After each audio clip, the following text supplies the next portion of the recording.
I had been Ridgeline's contracted structural safety inspector for 11 years by that night, and I want to be honest, that I did not walk into that ballroom expecting either fact, my marriage or my profession, to matter to anyone but me before the evening was through.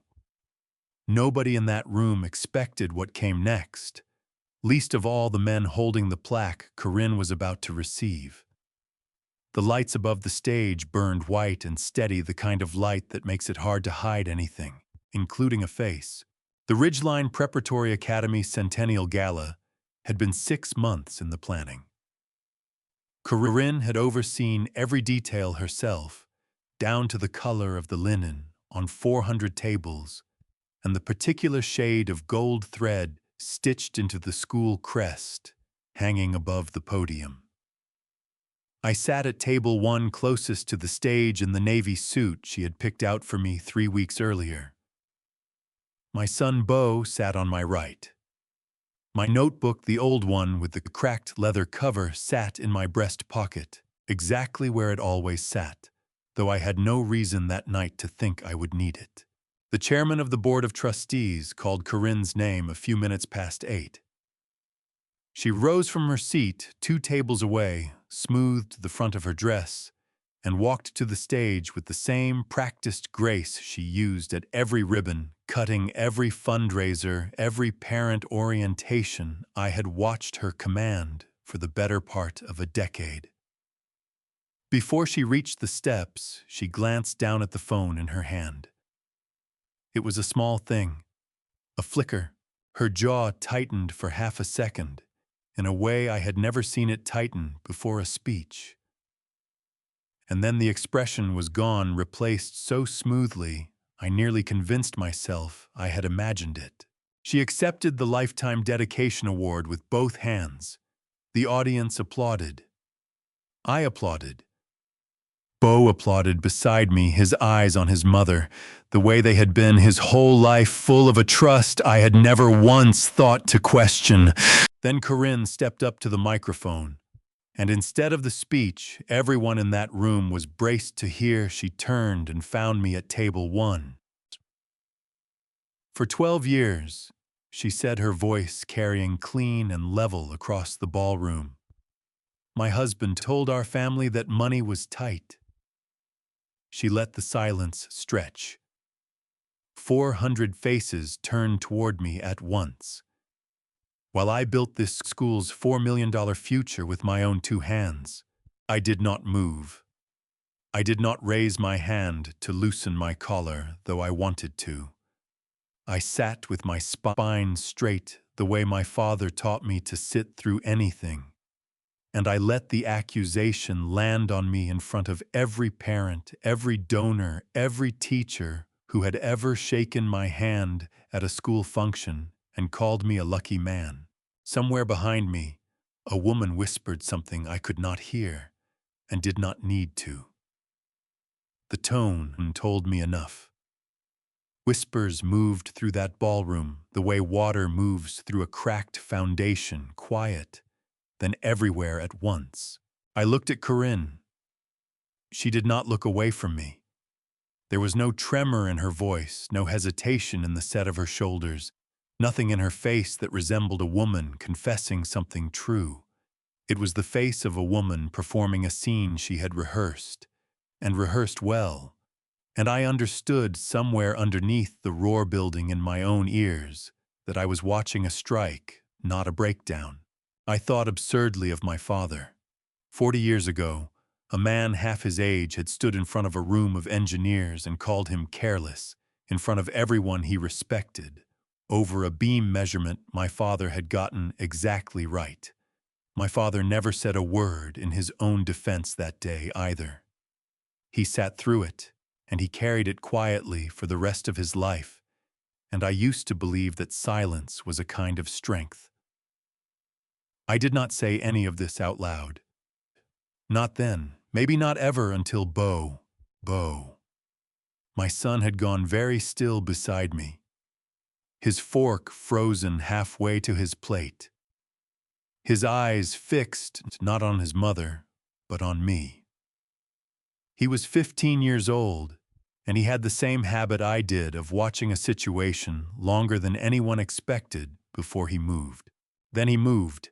Under the table without looking down, without a single word, Bo slid something small and cool into my palm.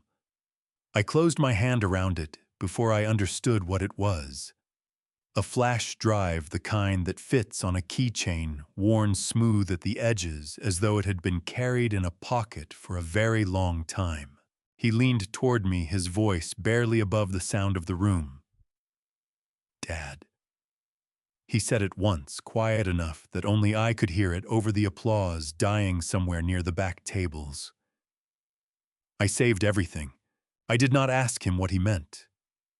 There was something in the way he said it, the flatness, the certainty that told me he had been carrying those two words far longer than the last 30 seconds. I closed my fist tighter around the drive and felt its edges bite into my palm. And for the first time since Corinne had opened her mouth, I understood that this evening was not about to end the way she had planned it. Corinne was still speaking. Something about sacrifice, about carrying a family alone, about the exhaustion of loving a man who let her do it. The words blurred together into a kind of noise, the way water sounds when you hold your head under it too long. I watched her mouth move and thought about how many years I had spent believing that if I just stayed quiet long enough, if I just kept my head down and did the work in front of me, everything underneath would sort itself out on its own. I looked down at the flash drive in my hand. Then I looked up at my wife, standing under lights bright enough to expose anything, telling 400 people a story that was not true. I pushed my chair back. The legs scraped against the ballroom floor, a small, ordinary sound that seemed in that moment louder than anything else in the room. I stood up, not to defend myself. The drive home took 11 minutes, and I do not remember most of them. I remember the flash drive in my jacket pocket resting against my chest. Each time I turned the wheel small enough that I could have forgotten it was there, if it had not felt in that moment like the heaviest object I had ever carried. I remember passing the turn-off for the school twice out of habit before I caught myself and doubled back toward home. I do not remember deciding to walk to the study instead of going upstairs. My feet simply carried me there, the way they had carried me there every night for years, back when the room had still belonged to both of us. The door was open when I reached it. That was the first thing that struck me as wrong.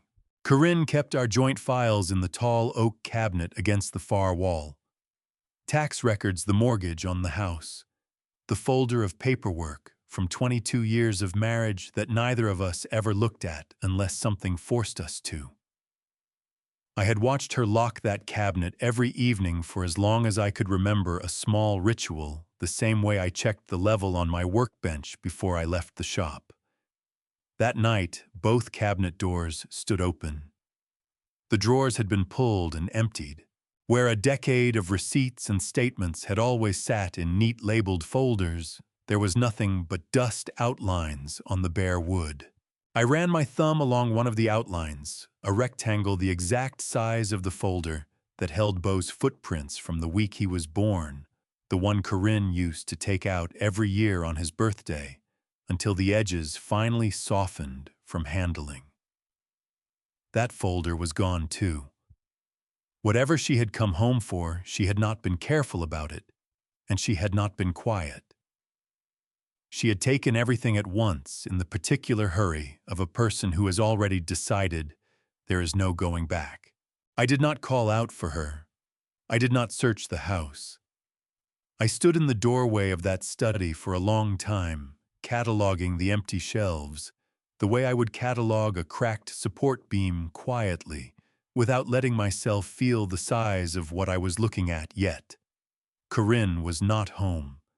I found that out an hour later, standing in our bedroom, staring at a closet that still held her clothes, but told me nothing about where she had gone. I did not sleep. I sat in the study until the window went gray, turning the flash drive over in my hand, without plugging it into anything, not yet ready to know what was on it. Junie arrived a little after 8 the next morning, letting herself in with the key I had given her the year she moved out for college.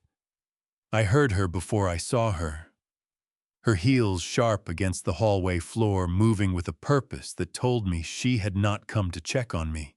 Oh, how could you do that to her?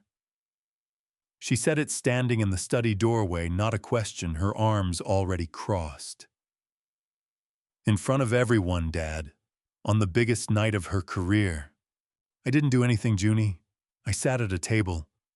You let her stand up there and humiliate herself defending you. Her voice cracked slightly on the word humiliate, and for a moment I thought I saw something underneath the anger, something closer to fear. Do you have any idea what people are already saying this morning? I told her the truth, plainly, the way I told her everything, the way her mother always said, made me sound like I was reading off a blueprint instead of talking to my own daughter.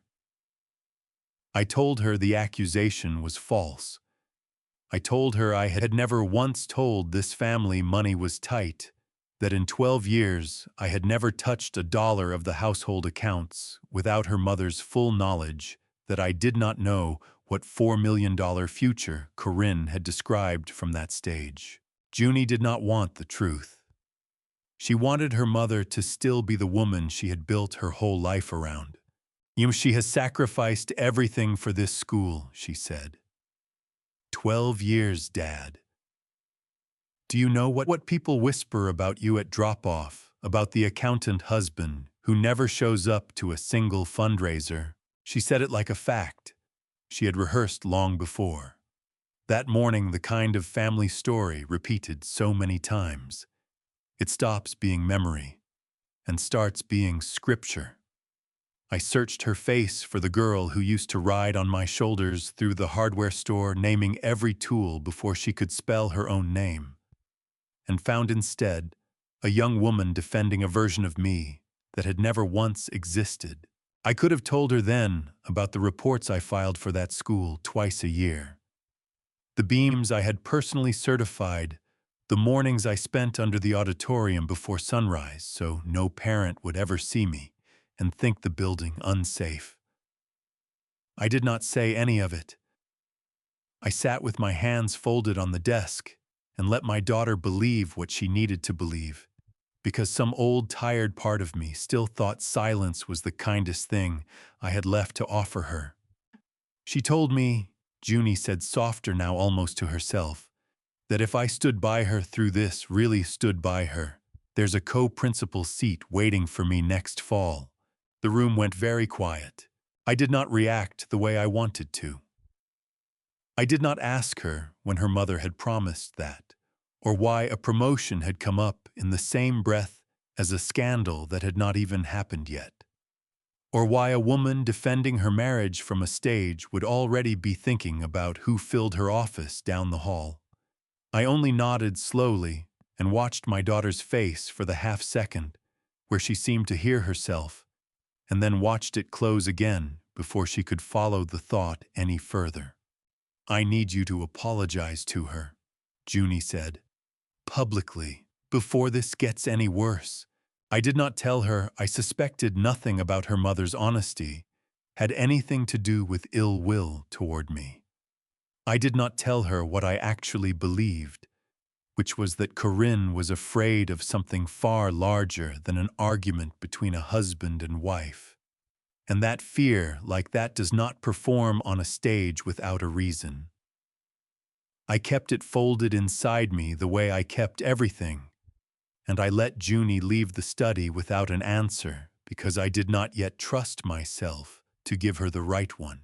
She did not say goodbye. The front door closed behind her hard enough that I heard it from the study, a single flat sound, final in a way our arguments had never been before. I sat alone at the desk for a long while after that, the empty cabinet still open across the room, the flash drive still closed tight in my fist inside my jacket pocket. I thought about the seat Corinne had promised our daughter. I thought about the empty drawers. I thought about the 12 minutes I had just spent choosing my daughter's comfort over my own truth, the same choice I had been making in smaller ways for longer than I wanted to admit. I did not open my hand. I did not open my hand until I reached the shop. The walk from the house took 4 minutes across the frost-stiffened grass past the tool shed to the small, converted garage, where I had spent more evenings of my life than I had spent in any room inside our actual home. I did not turn on the overhead lights. I switched on the single desk lamp above my workbench instead, the same lamp my father had used before me, and I sat down in front of the old laptop I kept for drafting reports, and I finally opened my hand. The flash drive sat in my palm, small and unremarkable, warm from being carried so long against my body. I plugged it in before I could talk myself out of it. The folder that opened held more files than I expected. Hundreds of them then, as the window kept loading more than 1,000. Photographs mostly. Screenshots of bank statements. Pictures of receipts laid flat on what looked like a bedroom floor corners, weighted down with what I guessed were textbooks, taken at angles a grown man would have used a scanner for. Text message threads captured mid-conversation names I recognized, and some I did not. One image showed a receipt from a hardware supplier in Roanoke, 40 extra sheets of drywall, billed to the school's facilities account, and never delivered to any classroom I had ever walked through. Another showed a text exchange between two numbers, saved only as initials discussing a wire that needed to clear before a board meeting, quote, before anyone starts counting. I recognized neither the hardware store nor the initials. I recognized the pattern immediately, the way I recognize a hairline crack in a foundation before I have even measured it. I opened the earliest folder, first sorted by date, the way I sort everything, and the timestamp on the first image stopped me cold. 4 years ago. Bo would have been 11 years old. I sat with that number for a long time before I could make myself open the image itself. 11. The age he still asked me to check his math homework. The age he still fell asleep in the truck on long drives. The age I had believed with the particular blindness of a busy father that he understood nothing about the tension already living in our house. I had been wrong. He had been standing quietly in doorways for 4 years, watching what the rest of us thought we were hiding. And instead of asking a single question out loud, he had started keeping proof. I scrolled through months of it. Small deposits into an account I did not recognize. Withdrawals from the school's development fund that never matched any project I had ever heard discussed at a board meeting. A folder labeled only with a date containing nothing but a single screenshot of a wire transfer, the recipient's name blacked out by whatever camera app my son had used, and as though even at 11 he had understood the difference between evidence and something dangerous enough to need protecting. It took me nearly 2 hours to reach the most recent folder, the one time-stamped only 9 days ago. I opened it expecting more of the same. Instead, I found something I had not expected at all, a plain text file, no photograph, just a list of the file names Bo had apparently copied from somewhere, a directory listing, rather than a document itself. Most of the names meant nothing to me. One line near the bottom did, a single entry dated 2 days before the gala. Deleted. The file name itself told me almost nothing on its own, a string of letters and numbers that meant nothing until I matched the date against my own memory of that week, against the caterer's final walkthrough, against the seating chart Corinne had revised twice in the final 72 hours, for reasons she said were about wheelchair access. I did not believe that reason anymore. I am not certain sitting here that I ever fully did. I read it 3 times to be certain I was reading it correctly. Whatever that file had been, it existed in Beau's list of what he had once seen, and it no longer existed anywhere Corinne could reach it, removed exactly 2 days before she stood on that stage and turned an accusation into a weapon.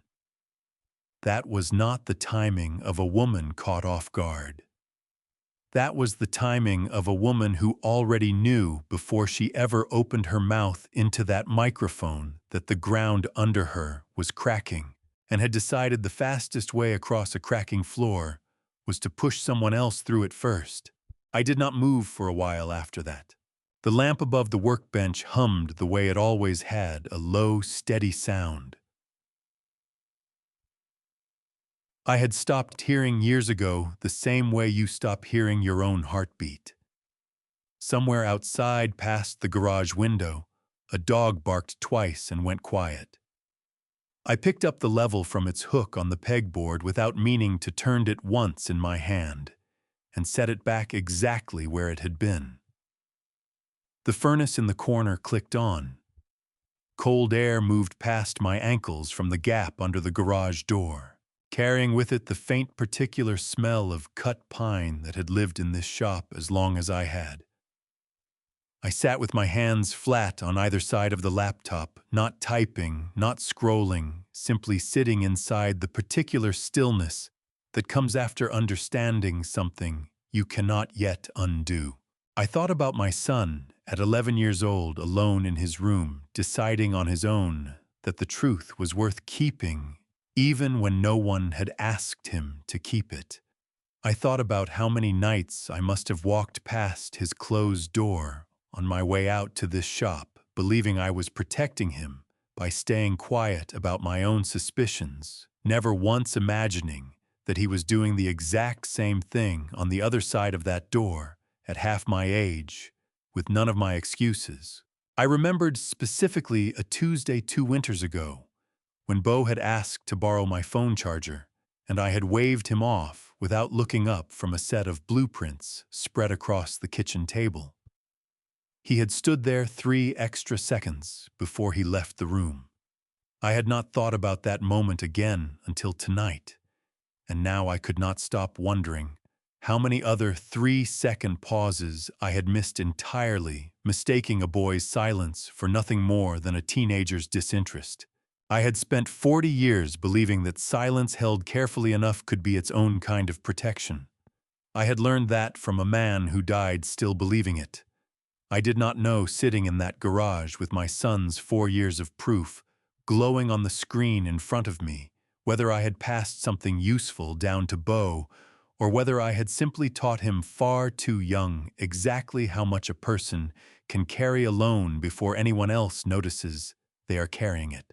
I closed the laptop eventually. I did not decide to. My hand simply reached for it the way it reaches for the level on the workbench. At the end of every job, an old motion done without thinking. I sat in the dark garage for a long time after that. Longer than I could account for the flash drive back in my closed fist, the shape of the day settling into something I did not yet have words for. I went back to the school 3 days later, not because I wanted to, but because the fall structural review was due, and I had signed a contract with Ridgeline 11 years ago that did not care what my wife had said from a stage. I parked in the same lot I had parked in for over a decade, in the spot nearest the gymnasium doors that the maintenance staff had quietly reserved for me without ever being asked. The building looked exactly as it always did, brick and white columns, dressed up for 100 years of alumni photographs, the kind of place people paid a great deal of money to believe was permanent. I walked in through the side entrance, my badge clicking against the reader the same way it had 1,000 times before, and I felt for the first time in 11 years like a stranger inside it. The parent council was meeting in the conference room off the main office, a fact I had not planned around and could not now avoid. Their voices dropped as I passed the open door, not all at once, but in a slow unraveling from the middle of the table outward. The way conversation dies when a name has just been mentioned that no one wants to repeat to the person's face. I did not slow my steps. I did not turn my head. I have spent my career walking into rooms full of people who assume, before I open my mouth, that I have already made some catastrophic mistake. And I have learned there is only one way through that kind of silence, which is straight. Near the trophy case outside the gymnasium, I passed Harlan Voss, a physics teacher I had shared a folding table with at a dozen science fairs over the years. A man who had once spent an entire lunch period arguing with me about whether a homemade trebuchet could clear the football goalpost. He saw me coming.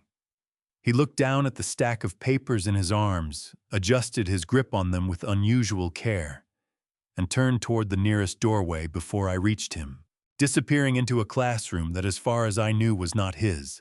Someone laughed once, sharp and quick, cut off almost before it started. I kept walking toward the facilities office at the end of the hall. The Ridgeline Legacy Fund had its own small filing cabinet in that office, separate from the general accounts, a detail I had never questioned before, because separate accounts for capital campaigns are common enough in institutions like this one. I had full access to it as the school's contracted structural assessor, another detail no one had ever thought to change, likely because no one had ever imagined I would go looking. I pulled the folder for the current fiscal year first, then the year before that, then the year before that. The fund had raised, according to its own summary pages, just over $4 million across 3 years, drawn from major donors, alumni pledges, and one substantial anonymous gift I did not recognize by name. According to the same folder, that money had gone toward what the documents called Phase 1 and Phase 2 of a facilities modernization initiative. Phase 1, according to the summary, had cost $1,800,000 and delivered what the page described only as structural remediation West Wing. Phase 2, listed at $2,400,000, was described as auditorium safety upgrade completed. I read that second line 3 times. I had walked that auditorium's catwalks myself 4 months earlier, running my hand along the same load-bearing truss I had been inspecting since the year Beau was born, and nothing about it had changed. I read those 2 phrases perhaps a dozen times before I let myself accept what I was actually looking at. I had certified every structural project at this school for 11 straight years. I had walked the auditorium catwalks myself. I had climbed into the crawl space beneath the science wing with a headlamp and a moisture meter more times than I could count. I had also spent 3 years quietly petitioning the board for funds to replace a section of failing drainage beneath the West Wing foundation, a request denied twice for lack of budget, a problem I had been patching with my own materials at cost, because I did not trust anyone else to notice it, before it became expensive in a different way entirely. There was no Phase 1. There was no Phase 2. Whatever $4 million had done, it had not touched a single beam pipe or wire I had personally inspected, and I would have known because inspecting exactly that was my entire job. I sat with the folder open on the desk for a long time, cross-referencing dates against my own service records from memory, the way I would cross-reference a stress calculation against a blueprint until the numbers either matched or refused to. These refused. Every disbursement listed a vendor name I did not recognize, routed through a management company, whose address, when I searched it quietly on my phone under the desk, turned out to belong to a strip mall mailbox store 2 towns over. A single sticky note was clipped to the inside back cover of the most recent folder in handwriting I recognized immediately as Corinne's, small and slanted and pressed hard enough into the paper to leave an impression on the page beneath it. Dedication ceremony 3 weeks. Confirm caterer, confirm press. I read the note twice. A ceremony implied a finished project, something built and ready to be unveiled in front of donors who had paid for it in good faith. I did not know yet what that ceremony was meant to celebrate, only that whatever it was, it had a date attached to it. Now a fixed point on a calendar that had not existed 3 days ago. And fixed points have a way of forcing a person's hand before they are ready. I heard footsteps in the hallway, brisk and familiar enough that my whole body went still before my mind had finished identifying whose they were. Corinne's assistant, most likely making her afternoon rounds between offices. I did not have time to make copies. I did not have time to think through the wisdom of what I was about to do. I took my phone out and photographed the folder page by page, the summary sheet, the vendor list, the sticky note. Last of all, my hands moving faster than I typically allow them to move on anything faster than the careful, unhurried man my whole family had always known me to be. The screen on the office computer went dark on its own timeout, just as the footsteps reached the door, locking itself the way it was set to. After 5 minutes of inactivity, a small mechanical mercy I had never once been grateful for until that exact second. I closed the folder, squared its edges against the desk, and slid it back into the drawer exactly where I had found it.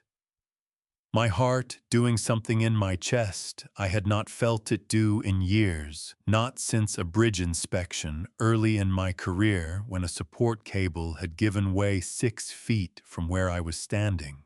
I did not run to my truck.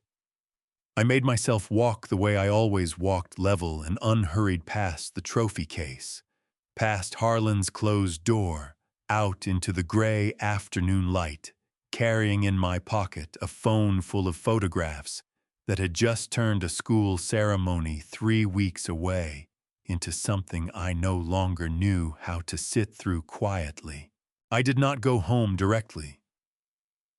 I drove to the shop instead, the way I had every night that week, and spread the photographs from my phone across the workbench, where the light from the desk lamp could reach every corner of them, laying them out the way I lay out survey pages when a job has too many variables to hold in my head at once. The vendor list troubled me most, not because the names meant anything to me on their own, but because every disbursement, no matter how the invoice was worded, required 2 signatures before it could clear the fund's account. Corinne's signature appeared on all of them, small and looping, exactly as it appeared on our joint tax returns every April. The second signature was a different hand, entirely tighter, more upright, initialed rather than signed in full. O.V. I went through the disbursements one at a time, the way I would work through a punch list, refusing to let myself jump ahead. $12,000 for what the invoice called consulting services, co-signed. $31,000 for vendor coordination, co-signed.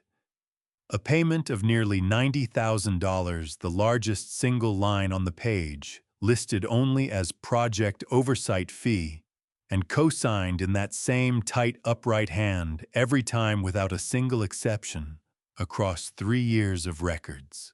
I checked the pattern twice before I trusted it, the way I would recheck a load calculation before signing off on a beam I did not personally cut. I pulled a second set of records, an older batch from before the fund had even taken its current name, back when it had operated under a smaller line item buried inside the general PTA budget. The same initials appeared there 2 further back than I had expected to find them, on disbursements small enough that no one auditing the school's books from the outside would ever have thought to flag them. I sat with those 2 letters for a long time before I let myself think through who they belonged to. Odette Vance taught history and English literature 2 doors down from the room where Ridgeline held its board meetings, close enough that I had passed her classroom 100 times over the years without ever once considering her more than a friendly, articulate woman who quoted poetry at faculty mixers and always remembered which coffee I preferred. I pulled up the funds meeting minutes next, the handful of dates the documents bothered to record, and matched them against the master school calendar I still kept saved from my last facilities contract. Every fund meeting had been scheduled during what the calendar listed as Odette's planning period. Every single one going back 3 years without a single exception. I told myself at first that this proved nothing beyond diligence, that a teacher with a free period was simply a convenient volunteer for a hard-working committee. The kind of coincidence that means nothing until you have already decided to look for meaning in it. I have built a career on trusting exactly that kind of restraint, on refusing to let a single data point tell me a story the full set of measurements has not yet earned. I went looking deliberately for something that would prove me wrong. I found instead a second thing that agreed with the first. Buried 3 folders deep behind a stack of catering invoices sat a single confirmation email, printed and filed as though it belonged with the rest. A reservation at a bed and breakfast 2 hours south, dated during Ridgeline's spring break, the year before last. 2 names on the booking: Corinne Marsh, Odette Vance. 1 room, the confirmation said King Suite, Garden View, 2 nights. I sat very still after that. I thought unbidden of a dinner party. 4 years earlier, our kitchen crowded with faculty and their spouses, Corinne standing at the counter slicing bread, while Odette leaned against the doorway describing a novel she had just finished teaching to her seniors. I remembered the particular way Corinne had laughed at something. Odette said low and unguarded, a laugh I had not heard from her in longer than I wanted to admit, warmer and looser than the version she used on me by then. Someone else in the kitchen had teased them about finishing each other's sentences, and Corinne had waved a hand and said easily, "We just think the same way." And I remembered noticing the moment, and I remembered with a clarity that embarrassed me now, deciding it meant nothing and letting the thought go before it could ask anything further of me. I had been wrong about a great many things in the last week. I understood, sitting in that garage with a hotel reservation glowing on my phone screen, that I had been wrong about this particular thing for considerably longer than a week. This was not only about money. It had never been only about money, not for either of them, and I could feel the shape of the whole architecture shifting under that realization, the way a structure feels different the moment you understand which wall is actually load-bearing and which one only looks like it is. Corinne was not simply protecting stolen funds. She was protecting a life she had been quietly building somewhere I had never been invited to look, and the ceremony, the money moving through a mailbox 2 towns over all of it, existed to finance an exit I had not known she was planning. I thought of Junie and the promotion promised to her by a mother who might not even be at this school by the time it came due. I thought of Beau sitting at that dinner party at 11 years old, close enough to the kitchen doorway to have heard that same laugh himself. I did not know yet what either of them would need to be told, or when or by whom, and I did not have an answer sitting alone in that garage, so I did not try to build one out of nothing, the way I have never once built anything out of nothing in my working life.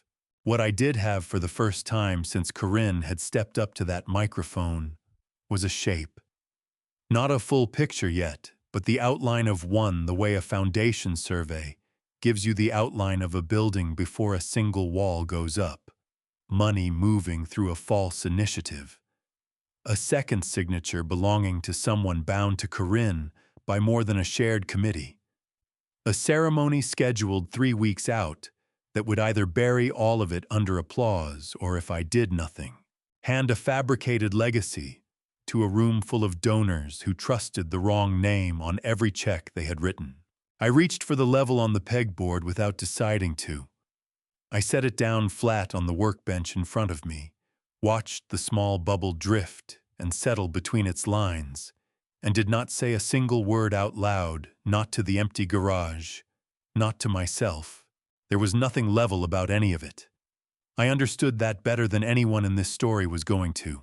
I sat with the reservation, the initials the memory of that kitchen laugh, until the desk lamp began to feel too bright for my eyes, and I did not move to turn it off, and I did not reach for my phone to call anyone, and I let the silence in that garage hold everything I had just learned, the way it had always held everything else I had never known how to say.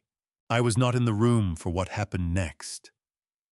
I want to say that plainly before I tell it, because everything I am about to describe reached me secondhand weeks later from a man who had every reason to remember it exactly.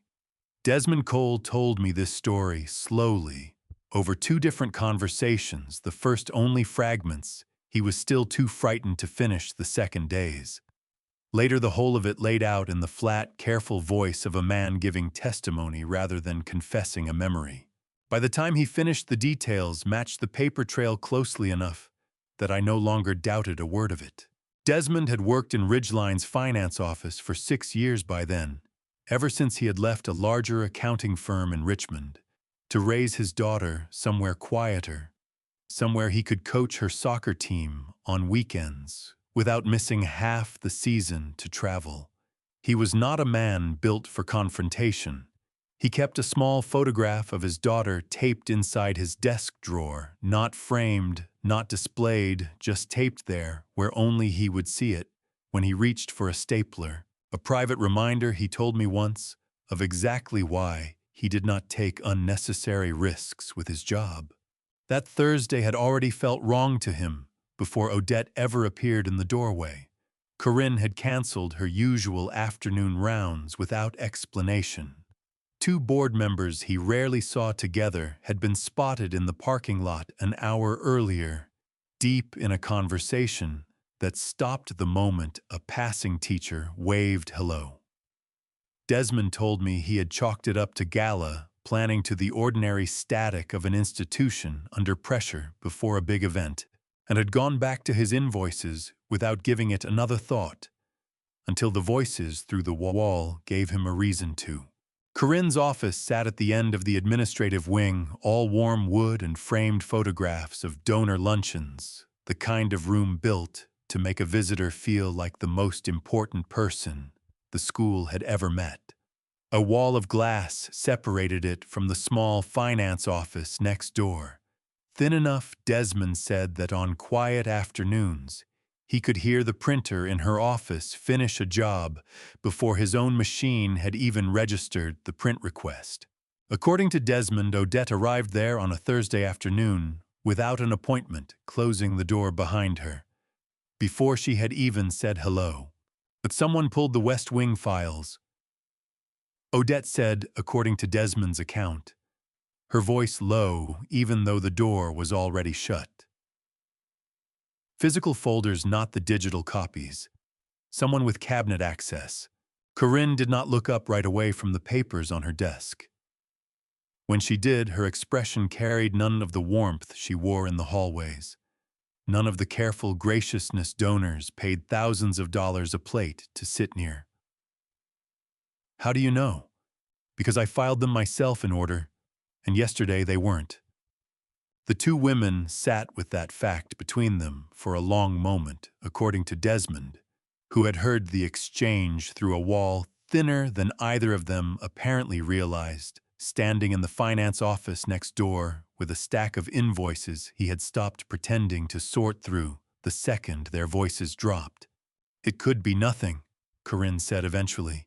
Staff reorganize files. It happens.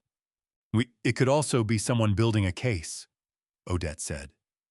And if it is, we are not the only 2 names on those disbursements. That Desmond told me was the exact moment the conversation changed shape. Corinne set down her pen.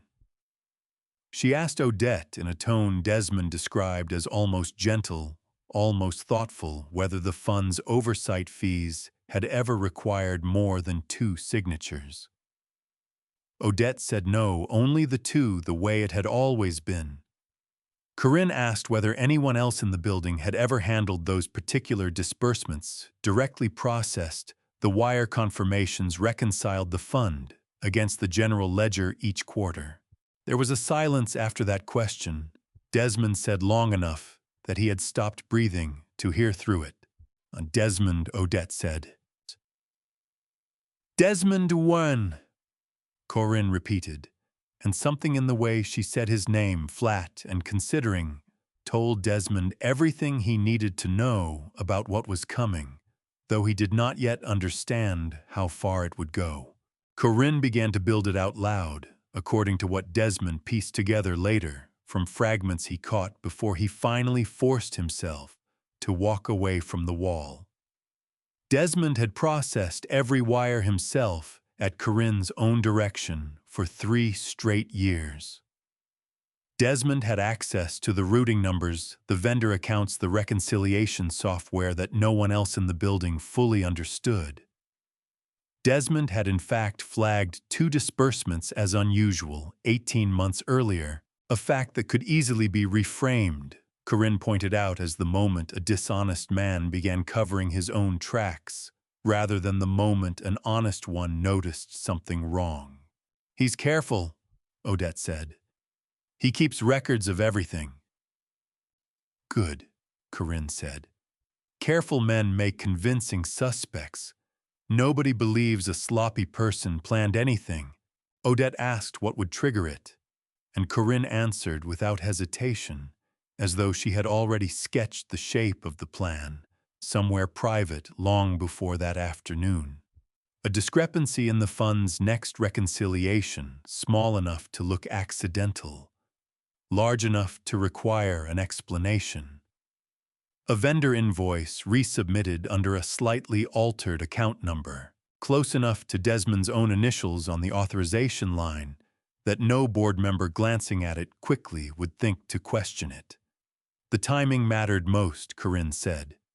It needed to surface after the dedication ceremony had already secured its coverage in the local papers, once the story of the school's transformed campus had hardened into something donors would not want undone by an internal scandal. Better, she said, to let the applause finish first. Desmond told me he stood very still in the finance office for a long time after the voices in Corinne's office moved on to logistics, to auditors, to which name from the district's approved list would look most credible, discovering a fraud rather than orchestrating one. He said he kept waiting to feel something large and immediate panic or fury, and instead felt only a strange, narrow clarity, the particular calm that arrives. He told me, right before a person understands, they no longer have the luxury of hesitating. By the time he finally left the building that evening, the plan had already acquired a shape he would spend the following weeks watching close in around him.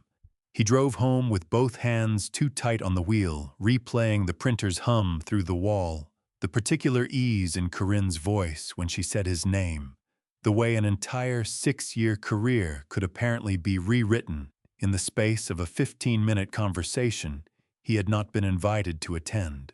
He did not call his wife that night to tell her what he had heard.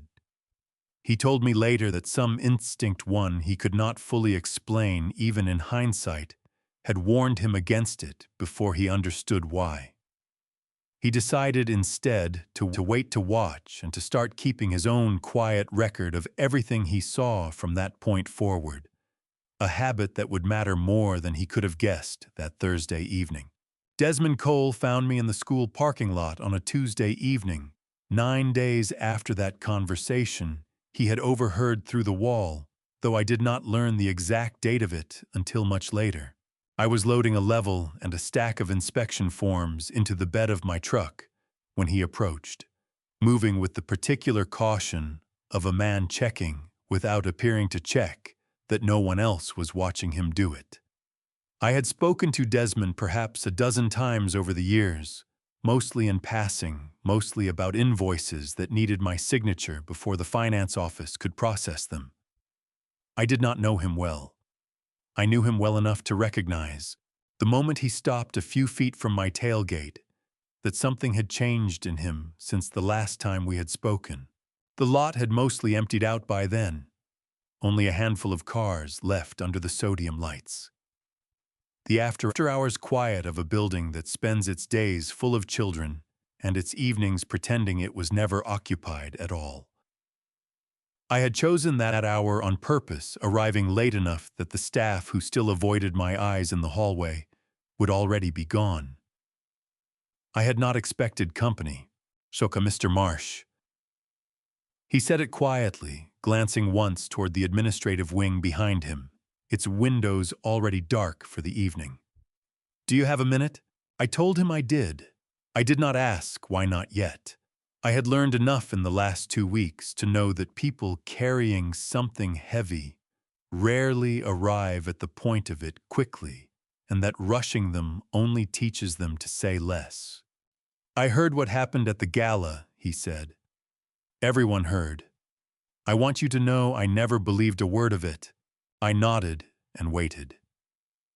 He shifted his weight, glanced toward the wing a second time, and lowered his voice further, though there was no one else in that parking lot, but the two of us and a groundskeeper's mower parked 2 rows over. "I think I'm about to be blamed for something I didn't do," he said. "I think it's already been decided. I've been trying to figure out for over a week whether I'm imagining it, and I don't think I am anymore." I studied him for a moment before answering. He was a compact man, precise in the way finance people often are, the kind who alphabetizes his own grocery lists out of habit rather than necessity. Nothing about him suggested a man prone to exaggeration. I set the level down carefully on the tailgate. "Tell me," he told me, standing there in the cooling evening air with his car keys still in one hand, about the closed door, the voices through the wall, the specific weight of his own name, spoken twice in a row by 2 women deciding what to do with it. He told me about the discrepancy he now expected to find in the fund's next reconciliation, engineered, he believed, to land squarely on him. He told me he had started keeping his own records the moment he understood what he had overheard. Time-stamped copies of every wire he processed, every reconciliation he submitted, sent quietly to a personal account no one at the school had access to. I recognized something in him as he spoke that I did not expect to recognize. It was not the fear itself, though the fear was plain enough in the way his hands kept finding new places to rest his keys, his jacket pocket, the edge of my truck bed. I thought, watching him, of every year I had spent believing that if I simply did excellent work and said nothing unnecessary, the truth of a situation would eventually make itself known without my having to raise my voice over it. I thought of my father again, though I did not say his name out loud, and I understood, standing in that parking lot with a frightened man in front of me, that I was looking at exactly the choice I had been avoiding my entire adult life offered to someone else first. It was the particular shape of a man who had already decided somewhere underneath the fear that silence would not save him this time, even though every instinct he had spent his career building told him silence was always the safer choice. I had spent 40 years being exactly that kind of man. I did not tell him so. I only told him I believed him and asked what he needed from me. "I don't know yet," he admitted. "I know I can't fight this alone. Everyone at that school reports to her one way or another." "I don't. You report to the finance committee." "Well, I report to whoever the finance committee tells me to report to, and right now that's her." He let out something that was not quite a laugh. "I looked you up, actually. After the gala. I wanted to know if you were as harmless as everyone in that ballroom seemed to think. And You've been the contracted structural assessor here for 11 years. You signed off on every safety certification this school has filed with the state since before I started working here. He looked at me directly for the first time since he had approached the truck. I don't think a woman capable of what I heard through that wall would have married a man who signs his name to things carelessly. I did not answer that directly. I told him instead some of what I had already found carefully, the way I choose which supports to trust before I put weight on any of them. The fund, the vendor list, the mailbox address 2 towns over. I did not mention Beau's flash drive or Odette or the reservation 2 hours south. Some things a man does not hand to someone he has known for 9 minutes, however honest that someone appears to be. Desmond listened without interrupting, and when I finished, he was quiet for a long moment, staring past me at the darkened building behind us. The way a person looks at a house they no longer trust to be structurally sound. "There's one thing you don't have," he said finally. "I don't think you do anyway." "What's that?" "The maintenance reports. The real ones, not what's filed with the fund." He reached into his jacket and pulled out a folded manila envelope worn soft at the corners, as though it had spent several days being carried and reconsidered before he finally decided to bring it. "I pulled these before the lockdown on facilities records went into effect last spring. I didn't even know why I was keeping them at the time. I just knew they didn't match what was going out to the board." He held the envelope out toward me. I did not take it right away. "Wendell." It was the first time he had used my given name since he had walked up to the truck, and something in the way he said it told me he understood exactly what he was handing me before I ever opened the flap. "There's one more file you need to see. You need to see the maintenance report." I finally took the envelope from his outstretched hand. It was heavier than its size suggested, the way certain small objects always seem to carry more weight than their measurements account for. Neither of us moved to open it there in the parking lot under lights bright enough for any passing car to see exactly what we were doing. We agreed instead that I would read it that night alone and call him once I had. He got into his own car a moment later and sat there without starting the engine, watching me in his rearview mirror until my truck had cleared the lot entirely. I understood that too. Trust, once it starts, does not arrive all at once. It arrives in careful, measured increments, the way a structure earns the right to hold weight, one tested joint at a time. I opened the envelope in the shop that night, under the same desk lamp that had lit every discovery I had made in that room over the past 2 weeks, and I did not close it again until well past 2 in the morning. The maintenance reports inside were not the polished summaries filed with the fund. These were the raw field reports, the kind generated directly by inspection software, time-stamped and unedited, the sort of document that exists to be read by an engineer rather than a donor. I recognized the formatting immediately. I had used that exact software myself for 11 years. I spread the pages out in the order Desmond had left them, the way I would spread out a set of core samples before deciding which one told the truth about the ground beneath a foundation. Field notes, inspection timestamps. A photograph slightly blurred of a gauge reading I recognized from my own equipment. Whoever had assembled this envelope had done it with the same instinct I use myself, chronological, unembellished, letting the documents make their own case rather than dressing them up with commentary. I found my own name on the 3rd page. It was my signature, unmistakably mine. The particular slant I have used since engineering school, certifying the auditorium's structural safety as part of the annual review I had submitted 14 months earlier. I remembered signing it. I remembered the specific afternoon.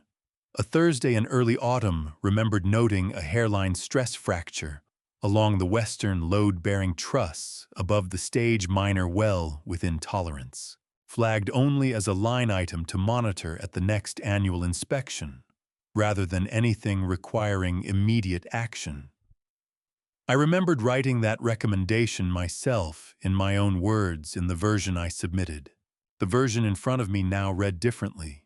The line about the western truss had been altered, not deleted, which might have been easier to explain away as an oversight, but rewritten in a font close enough to the original that a casual reader would never notice the seam. Where I had written monitor at next annual inspection, the filed version now read, Remediated C, Phase 2, Disbursement Auditorium Safety Upgrade completed. My signature sat directly beneath a sentence I had never written, on a page that had left my hands as one document and arrived at the state licensing board as another. I held the 2 pages up to the lamp, one in each hand, the way I would hold 2 survey sheets to check for a discrepancy in scale. The paper stock did not match. The kerning on that single altered line sat a fraction wider than the rest of the document, a detail no one outside my own profession would have thought to notice, and a detail I would never, under any circumstance, have missed. I sat with that discovery for a long time before I let myself move to the next page. The second document in Desmond's envelope was worse. It was an internal facilities memo dated 6 weeks after my original inspection from a contractor I did not recognize, noting that the recommended monitoring visit for the Western Truss had been, quote, deprioritized pending budget allocation, end quote. There was no third document after that. There was no record anywhere in that envelope of anyone ever climbing back up into that catwalk to look at what I had flagged. The auditorium where 400 people had watched my wife call me a liar. The same auditorium where Ridgeline intended to hold its dedication ceremony in less than 2 weeks, packed if past events were any indication, well past capacity, filled with children in the front rows, for whatever performance the school would inevitably schedule around the applause. I understood sitting in that garage with the 2 documents open side by side under the lamp that I had spent the last 2 weeks treating this as a story about stolen money. I had been wrong about the size of it. Corinne had not simply forged a paper trail to hide an affair and finance a departure. She had taken my professional judgment, the one thing in 11 years I had never once compromised on for anyone, and used it to certify a structural risk as resolved when it was not resolved. Not the state, not a single parent buying a ticket to that ceremony would think to ask a single further question about a beam I had personally warned them to watch. I did not move for a long time after that. The furnace clicked on in the corner of the shop. Cold air slipped in under the garage door the way it always did this time of year. And somewhere down the road, a truck downshifted for the turn near the old feed store, the sound fading slowly into nothing. I sat with my hands flat on the workbench on either side of the 2 documents, not reading them again. Not needing to, simply letting the weight of what I now understood settle into me, the way weight settles into a foundation slowly, and then all at once. I picked up the level from its hook without meaning to set it across the 2 documents like a straight edge and watched the small bubble drift to one side and hold there, refusing to find its center no matter how long I let it sit. I thought of my father, though I did not let the thought finish itself this time. I did not need it to. I had spent my whole life believing his silence over that one measurement all those years ago had cost him nothing worse than his own pride, a private humiliation he alone carried to his grave. I understood now, sitting with a falsified safety certification, bearing my own name, exactly what silence could actually cost. And it was not pride. It had never been pride. It was every child who would sit beneath that truss in 11 days, trusting a building that trusted in turn, an inspection that had been rewritten by someone who had never once climbed a ladder to check it herself. I thought of Beau sitting in that very auditorium the night of the gala, close enough to that same stage to have watched his mother's whole performance play out beneath it. My legs did not hold me the way I expected them to. I do not remember deciding to sit back down on the shop stool, only finding myself there afterward, my hands no longer steady against the workbench, my chest working harder than the stillness of the room seemed to require. I have stood beneath collapsed scaffolding once early in my career, moments after it failed close enough to feel the displaced air move past my face. I had not expected at 61 years old in my own garage to feel that particular fear, again the fear that belongs specifically to knowing exactly what a structure is capable of doing to the people standing beneath it. I thought of every parent who would sit in those folding seats in 11 days, applauding a ceremony built on top of a beam none of them would ever think to ask about, because a piece of paper with my name on it had already told them falsely that the question had been answered. I did not call Desmond that night, though I had told him I would. I did not trust my own voice yet to carry what I now understood without breaking somewhere in the middle of it, not that night, and maybe not for several nights after. Odette would later admit, during the very confrontation that ended all of this, that the week I am about to describe was the week she stopped believing the plan would hold. I did not witness any of what follows directly. I am piecing it together now the way she told it herself months afterward, in a voice that had already given up trying to sound like the woman who once quoted poetry at faculty dinners. Desmond had gone quiet. Not absent exactly, still arriving at his desk each morning at the same hour, still filing the same reports. But quiet in a way Odette said she noticed almost immediately the particular stillness of a man who has stopped asking questions, because he has already decided he does not need anyone's answers anymore.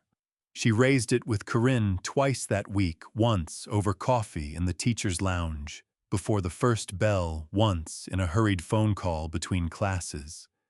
"He's different," Odette said, according to what she later told me. "He doesn't ask about the reconciliation anymore. He used to ask every single week." "He's careful," Corinne told her. "That's all it is. Careful people ask more questions, not fewer." Corinne told her both times that she was imagining problems that did not exist, that Desmond was simply a diligent employee doing diligent work, nothing more. And Odette let herself be told this because believing it was easier than the alternative right up until the moment it stopped being easier at all. She drove to her bank on a Wednesday afternoon during her planning period, the same block of free time that had scheduled 3 years of fun meetings without a single board member ever questioning the pattern. The branch sat on the far side of town past the hardware store and the used bookshop she used to visit before her weekends filled up with committee work. A location chosen specifically because none of Ridgeline's usual donors banked there. She sat across from a young teller who asked no questions beyond the required ones, opened a personal account she had never used before, and transferred a portion of her savings into it in increments small enough she believed not to trigger any reporting threshold a curious auditor might later notice. She sat in her car in the bank's parking lot afterward for nearly 20 minutes.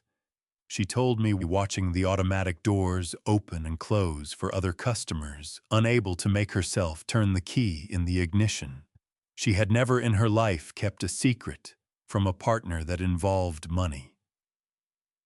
She had judged people quietly for years for exactly this kind of careful self-protection, had considered it a small moral failure in the marriages of friends who kept separate accounts and separate plans. She told herself this was only sensible. A person plans for contingencies. A person who has spent 3 years building something with another woman does not simply hand over every safety net she owns to a partnership that might, for reasons entirely outside her control, come apart before either of them wanted it to. She did not tell Corinne about the account. That admission, when she finally made it months later, was the detail that seemed to cost her the most to say out loud, more than the money itself, more than any of it. She had spent 3 years believing the two of them were building an exit together, a shared future assembled quietly out of stolen line items and borrowed patience. And somewhere in that quiet week of watching Desmond go still, she had begun, without fully admitting it to herself, building an exit from that exit as well. She had a habit, I would learn, of reaching for literature whenever she needed to explain herself to herself, a line from a novel she had taught a dozen times, a stanza that made a difficult choice sound inevitable rather than chosen. Her students used to tease her about it. She told me the way she could not seem to discuss even a parking ticket without reaching for some dead poet to frame it correctly. She tried that week to find the right one. She sat in her classroom after the students had gone, the desks empty and slightly askew the way teenagers always leave them. The room quiet, except for the hum of the radiator and the occasional squeak of a custodian's cart somewhere down the hall. And she went looking through the books lining her shelves for a sentence that would let her feel, if only for a moment, that what she was doing had a kind of dignity to it. She thought, sitting there among books she had taught for over a decade, about how the two of them had actually begun 3 years earlier in a conversation that had nothing to do with money at all. A late faculty meeting, a shared frustration over a curriculum committee that refused to modernize. Corinne staying behind afterward to talk easily, warmly, in a way that made Odette feel, for the first time in longer than she wanted to admit, genuinely seen by another adult. She could not now locate the exact meeting where warmth had become strategy, where a friendship built on staying late to talk had quietly folded itself into a scheme neither of them, she insisted to me later, had set out to build on purpose. She did not find one. Every quote she reached for described betrayal from the outside, the villain's perspective written by an author who despised him, or loyalty rewarded, or love that held even when it should not have. Nothing on those shelves in 14 years of teaching had prepared her for a sentence that described a woman quietly protecting herself, first alone, from a plan she had helped build with her own hands. She told me that was the moment she understood. More clearly than anything, Desmond's silence had told her that she was no longer the person in this story who got to choose the ending. She packed the suitcase 2 nights later in her own garage with the door lowered and the light kept low, small enough to fit beneath a coat in her trunk without drawing attention. A change of clothes. Enough cash withdrawn carefully over several days to last a week without touching a card that could be traced.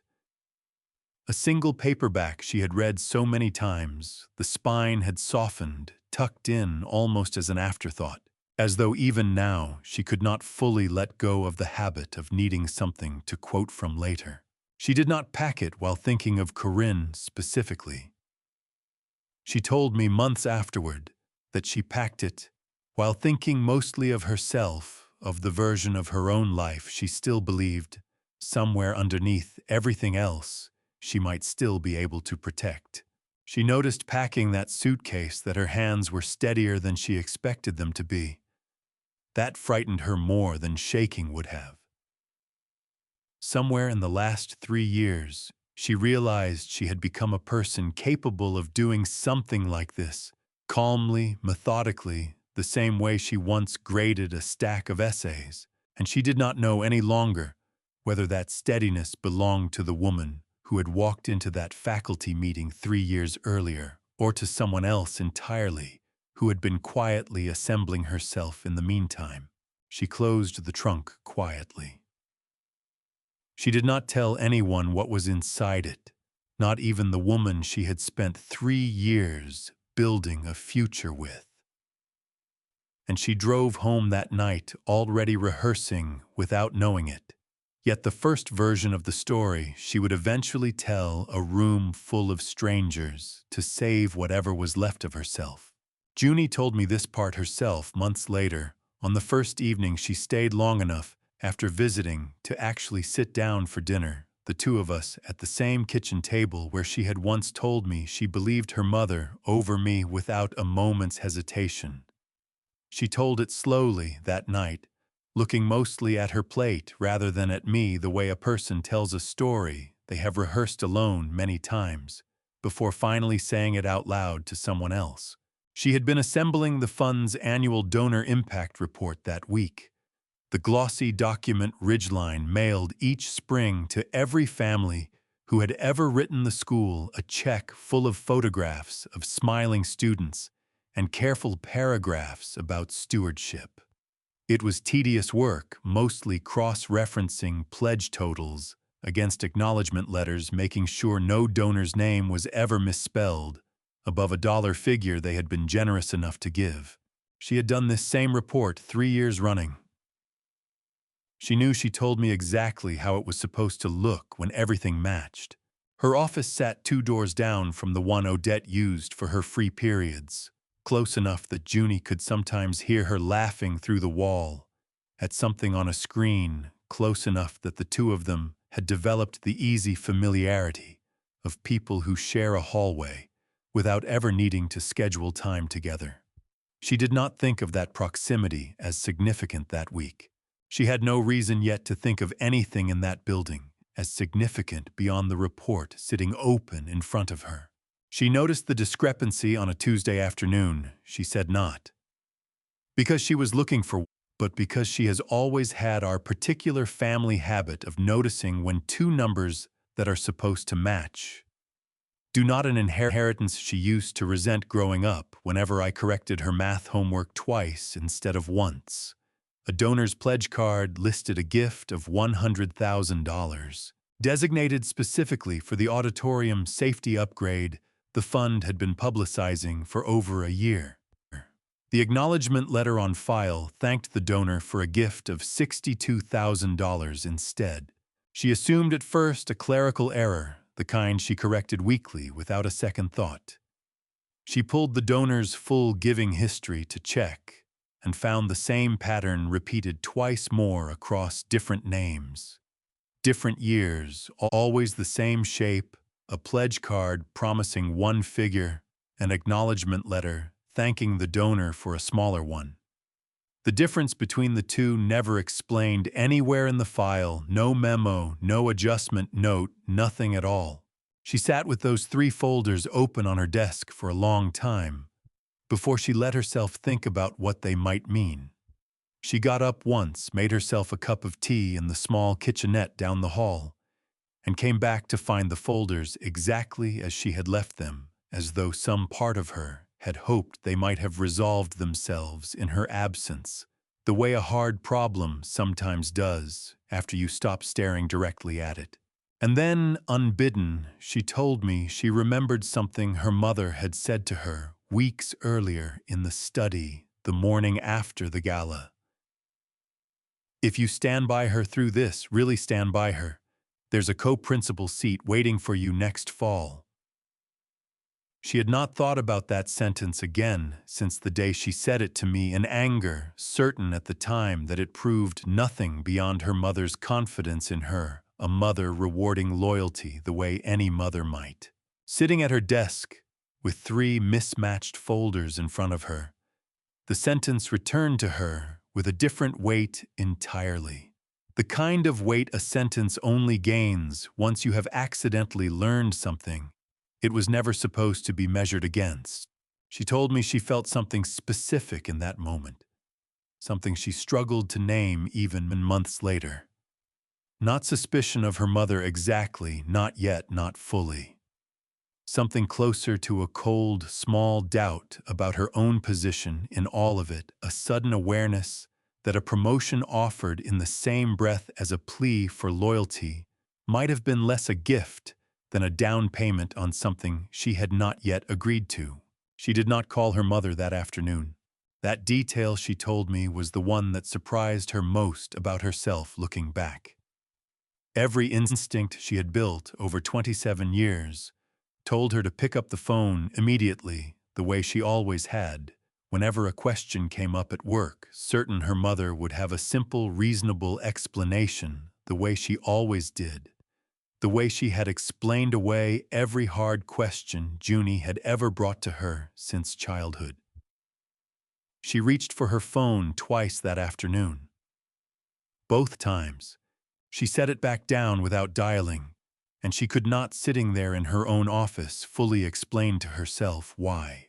She thought she admitted of what it would mean if her mother's explanation this time did not satisfy her the way every previous explanation always had. She thought about what she would do with that feeling afterward, sitting across a desk from the woman who had raised her, if the numbers did not add up to anything innocent, if the promotion she had allowed herself to feel proud of turned out to have been offered for a reason that had nothing to do with her own competence at all. She was not ready, she told me, to find out yet.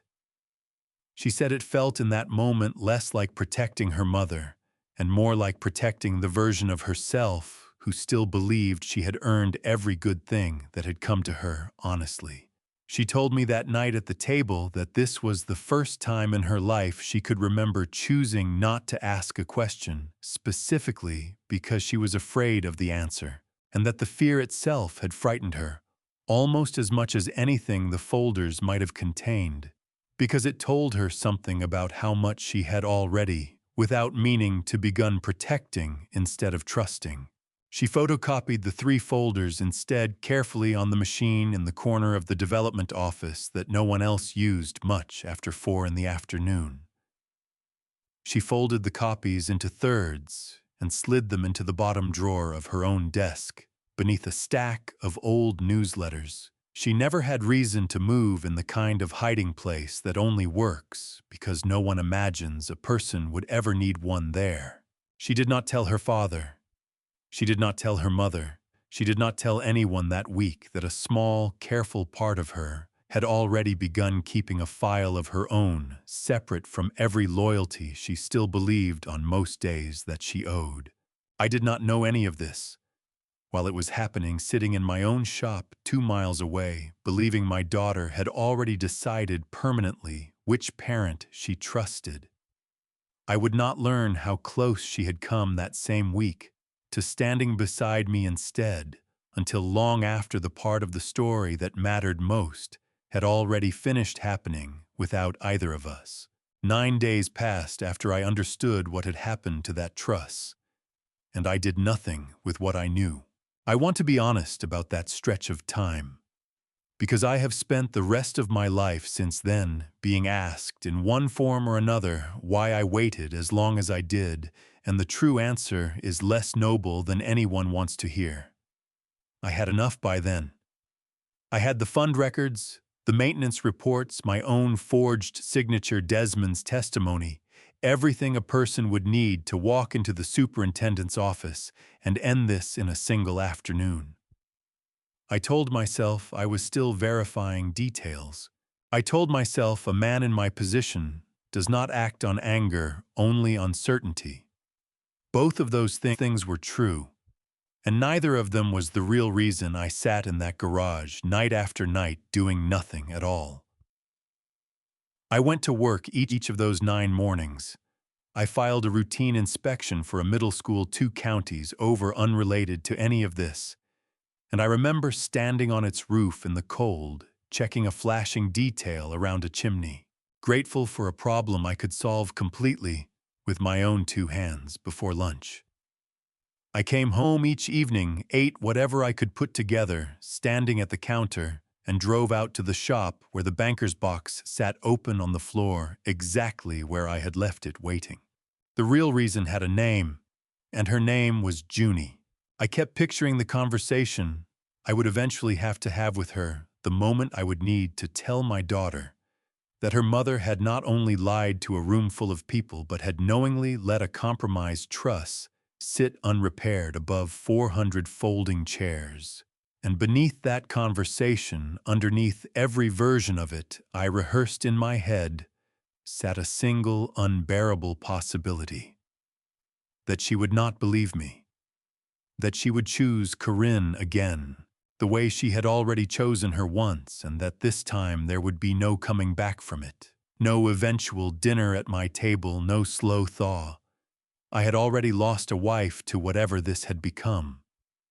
I did not know if I could survive losing the daughter to it as well, and some nights, sitting alone with that fear, silence looked less like cowardice and more like the only door still open to me.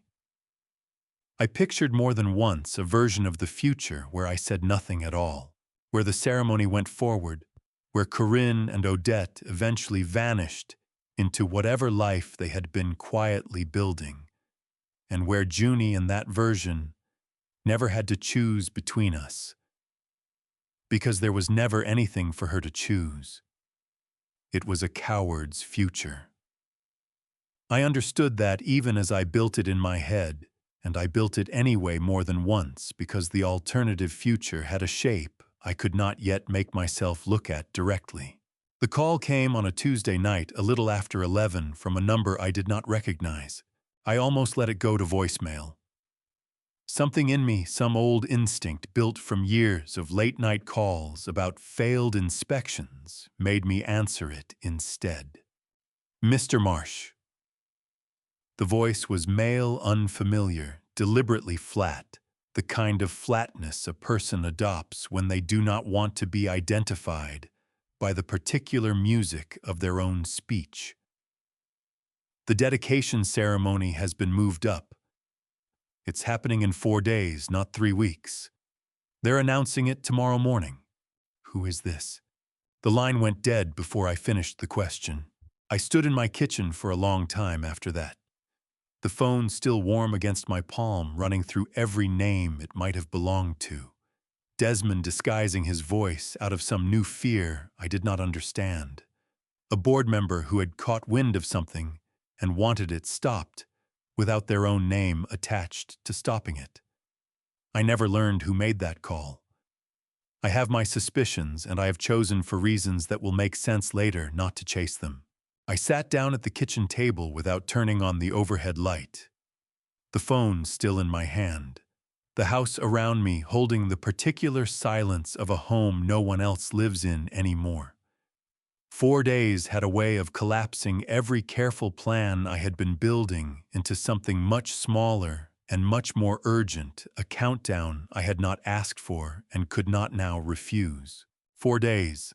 I did the math without wanting to. 4 days meant no more time to build the case the careful way. No time to schedule a quiet meeting with the superintendent. No time to let Junie hear the truth from me in private before she heard it from anyone else. 4 days meant the choice I had been avoiding for over a week was no longer a choice I got to make slowly. I did not sleep that night. Somewhere close to 2 in the morning, I found myself back in the shop, standing at the workbench in the dark. Except for the desk lamp holding a scale I had not touched in months. One of the old balance scales from my father's era that I kept more out of sentiment than use. I do not know why I reached for it instead of the documents. I only know that my hands wanted something small and solvable to do, and recalibrating that scale, checking its counterweights, adjusting the tiny screw that had drifted out of true sometime over the winter, was the one task in that entire garage I could still finish, completely start to end, without anyone else's life hanging on whether I got it right. My father had taught me to calibrate that scale before I was 10 years old, standing beside him on a step stool, so I could reach the workbench, his hands guiding mine over the tiny adjustment screw, until I understood in the way a child understands things through their fingers rather than their ears. That balance is never permanent, that it drifts quietly out of true, whether anyone is paying attention or not, and that the only honest response to drift is to notice it and correct it patiently, every single time. I worked on that scale for the better part of an hour. It was, I understand now, the closest I came in this entire ordeal to falling apart, and it did not look like falling apart at all. It looked to anyone who might have seen me through the window like a man calmly doing a small repair in his own workshop at 2 in the morning. It felt from the inside like the only thing keeping my hands from shaking. When the scale was finally balanced again, true on both sides, I set it down and looked at the banker's box sitting open on the floor beside the desk. The one I had started filling weeks earlier with every document I had gathered. I did not decide consciously to do what I did next. I simply found myself kneeling beside it, gathering the fund records into a single stack, squaring their edges the way I square everything, and sliding them back into the box. I told myself I was only organizing. I told myself, even as I did it in a voice that did not entirely believe itself, that a man could put evidence into a box without deciding in that same motion to close the lid on it forever. I reached for the maintenance reports next Desmond's envelope, the photograph of the signature that was mine and was not mine at the same time, and I held them over the box for a moment longer than any of the other documents, my hand hovering somewhere between the desk and the opening, undecided in a way I had not let myself be undecided about anything in over a week. I did not hear the door open. I have thought about that detail often since that night.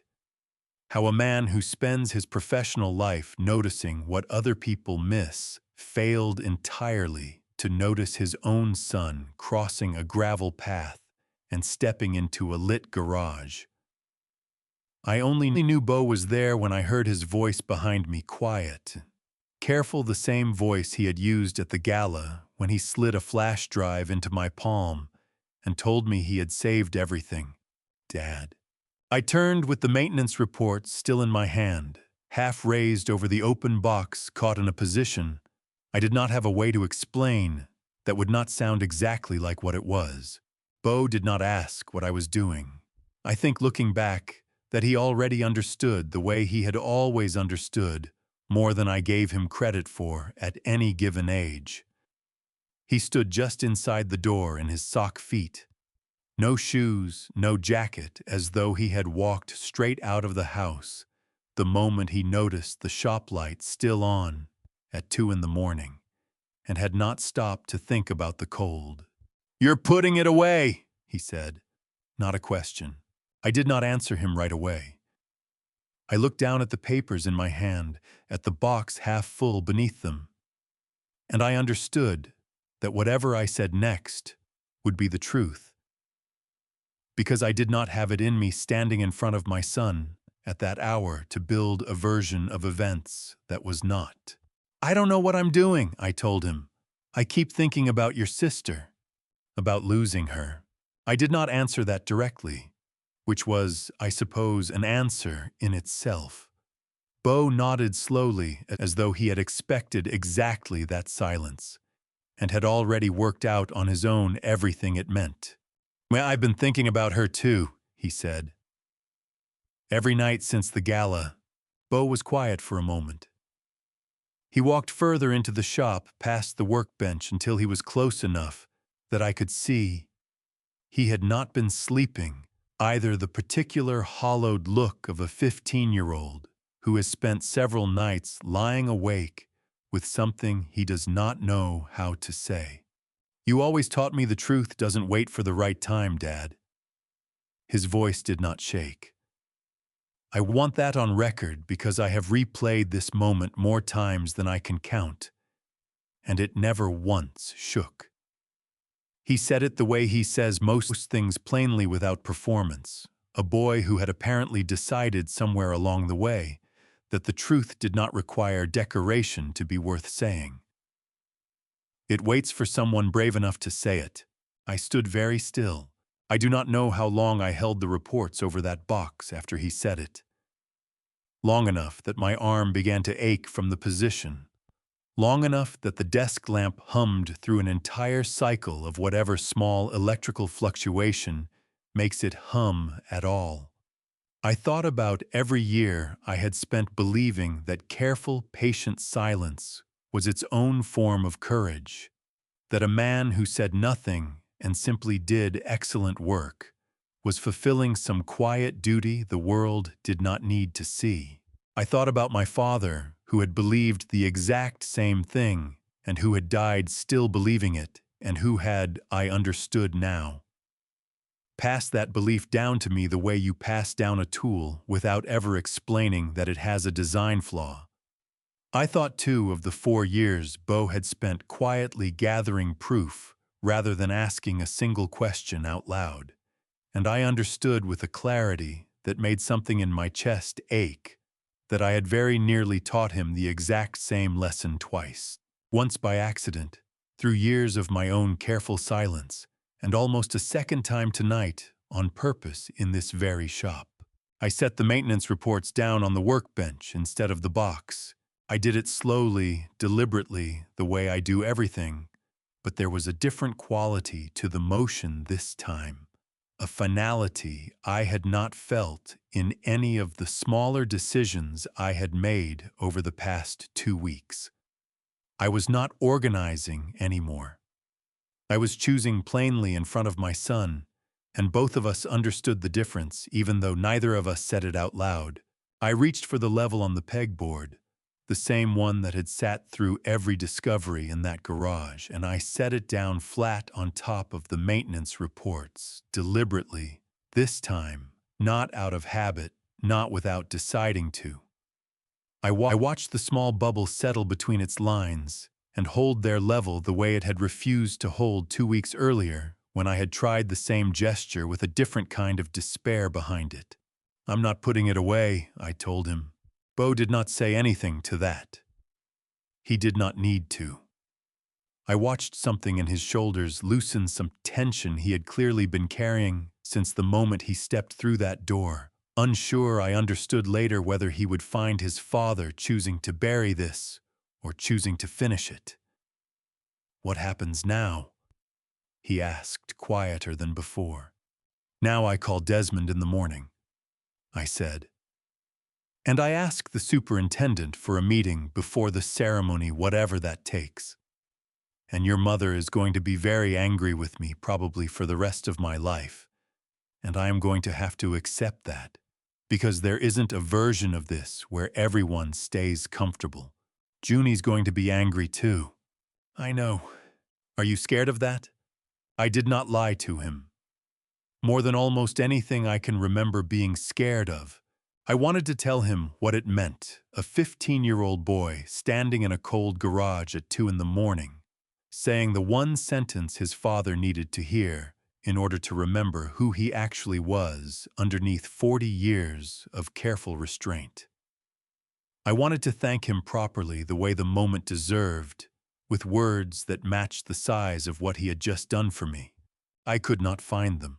I crossed the shop instead and put my hand on his shoulder the way I had done 1,000 times over 15 years at soccer games and school concerts and every ordinary moment in between, except this time, I left it there far longer than any of those moments had ever called for. Neither of us spoke for a long while. The furnace clicked on in the corner. Somewhere outside, the wind moved through the bare trees along the property line, a low, steady sound I had stopped noticing years ago. The same way I had stopped noticing so many things until this fall taught me otherwise. Bo leaned almost imperceptibly into the weight of my hand on his shoulder, the way he used to lean into me as a much younger boy, before 15 years had taught him that grown men in our family generally kept a careful distance from that kind of thing. I thought standing there that I owed him more than a hand on the shoulder.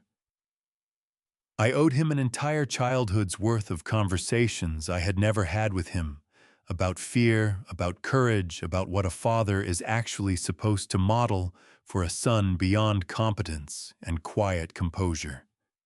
I did not have those conversations in me yet, not that night. I had only the hand and the silence and the level lying flat and true on the workbench behind us, and for the first time in 2 weeks, that felt like it might actually be enough to start with. We stood there together in that quiet, unremarkable garage, a father and a son who had just decided without a single further word between them exactly what kind of men they intended to be when the 4 days ran out. I called the superintendent's office the morning after Beau found me in that garage exactly as I had told him I would. I was given an appointment for the following Monday, 4 days after the dedication ceremony was now scheduled to occur, a scheduling gap. The assistant on the phone seemed to consider entirely reasonable, and I understood within about 30 seconds of the call ending to be no help to me whatsoever.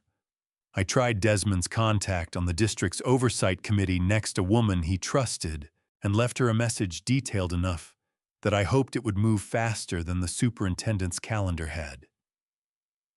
It did not call me back before the ceremony began. I have since learned it never reached her at all, lost somewhere in a departmental inbox that nobody checked closely enough that week. By the morning of the ceremony, I understood I had exactly one remaining option, and it was the one I had spent 2 weeks hoping I would not need.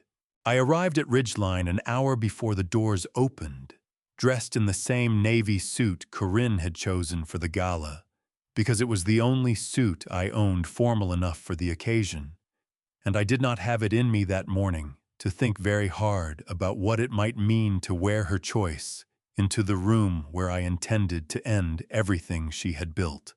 Desmond met me in the parking lot, his own face pale in a way I recognized, because I imagine mine looked much the same. He was carrying a folder of his own, now copies of everything in case mine were somehow taken from me before I reached the podium. "You're sure about this?" he said, not really a question. "I have been sure about very little in my life," I told him. "I am sure about this."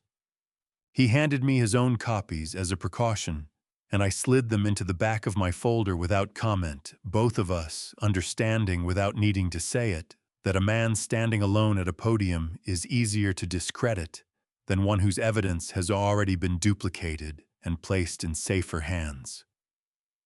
We did not rehearse what I would say. We had spent enough of the last 2 weeks rehearsing things in private that neither of us wanted to spend our last few minutes before the doors opened doing it again.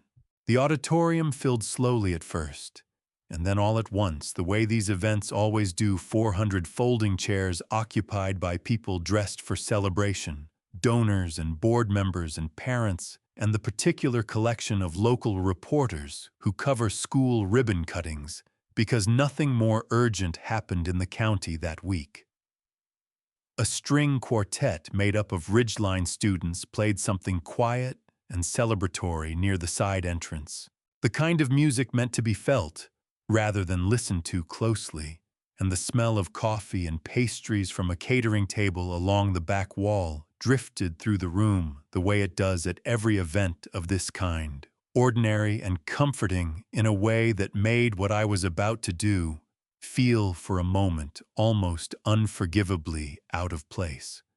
I sat near the back this time, deliberately close to the aisle, my hand resting on the folder in my lap, the way another man might rest his hand on something that steadied him. Corinne stood at the front of the room near the podium, greeting guests with the same practiced warmth I had watched her perform at 100 functions over the years, her hand finding elbows and shoulders with an ease that made the whole room lean toward her without quite understanding why. Odette stood near the stage as well, close enough to Corinne's side that anyone paying careful attention might have wondered about the distance between them, though I doubt more than a handful of people in that room were paying that particular kind of attention that morning. I waited until the event coordinator stepped up to test the microphone until the room had mostly settled into its seats, until I understood that in a matter of minutes, the ribbon would be cut and the applause would begin, and every question I had spent 2 weeks assembling would be buried permanently beneath the sound of 400 people celebrating a lie. I stood up. I did not raise my voice to do it. I simply walked down the center aisle past rows of people who recognized me and did not yet understand why my presence made their chairs creak with the particular discomfort of an audience sensing something has gone wrong before anyone has said a word to confirm it. And I climbed the 2 steps to the stage before the event coordinator could stop me, before Corinne, who was still greeting a donor near the front row, had fully registered that I was there at all. I passed Junie on the way, seated 3 rows from the front, beside a folder of programs she had helped design, and I saw her eyes find me confused at first, then something sharper as she took in the folder under my arm and the particular set of my jaw, a look I recognized, because I had spent 2 weeks practicing it in the bathroom mirror without ever intending anyone to see it that closely. She turned when the microphone let out a small feedback whine under my hand. I watched her face change across the space of perhaps 2 seconds, watched the practiced warmth drain out of it, and something colder and far more calculating replace it. The same transformation I had watched happen on this exact stage weeks earlier, except this time I was the one standing where she had stood, and she was the one sitting in the audience still as stone, trying to determine in real time what I already knew. Beside her, I saw Odette's hand freeze halfway through, smoothing her own dress, a small unconscious gesture that told me more than either woman would have wanted it to.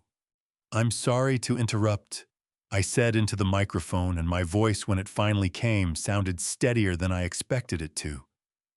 "Before this ceremony begins, there's something everyone in this room deserves to see." I opened the folder. 14 months ago, I certified this building's structural safety as part of my annual inspection contract with this school. I flagged a hairline stress fracture in the western load-bearing truss above this very stage, and I recommended it be monitored at the next annual review. I held up the first page angled toward the room rather than the camera crew near the back, though I noticed distantly that at least one local news photographer had already lifted a camera. This is the report I submitted, and this is the version that was filed with the state licensing board in its place. I held the 2 pages side by side. The room did not make a sound. I do not know how to describe silence of that particular kind. To anyone who has not stood inside it, 400 people holding their breath at once. Not from politeness, but from the specific vertigo of watching a celebration turn in the space of a single sentence into something else entirely. I looked out at the faces I had known for 11 years, parents I had nodded to at drop-off donors who had shaken my hand and called me a lucky man, and I watched every one of them do the same silent arithmetic, glancing upward almost involuntarily at the exact section of ceiling I had just told them not to trust. Somewhere near the middle of the room, a folding chair creaked as someone shifted their weight, a small, ordinary sound that seemed in that stillness as loud as a door slamming. Nobody reached for their phone. Nobody whispered to their neighbor.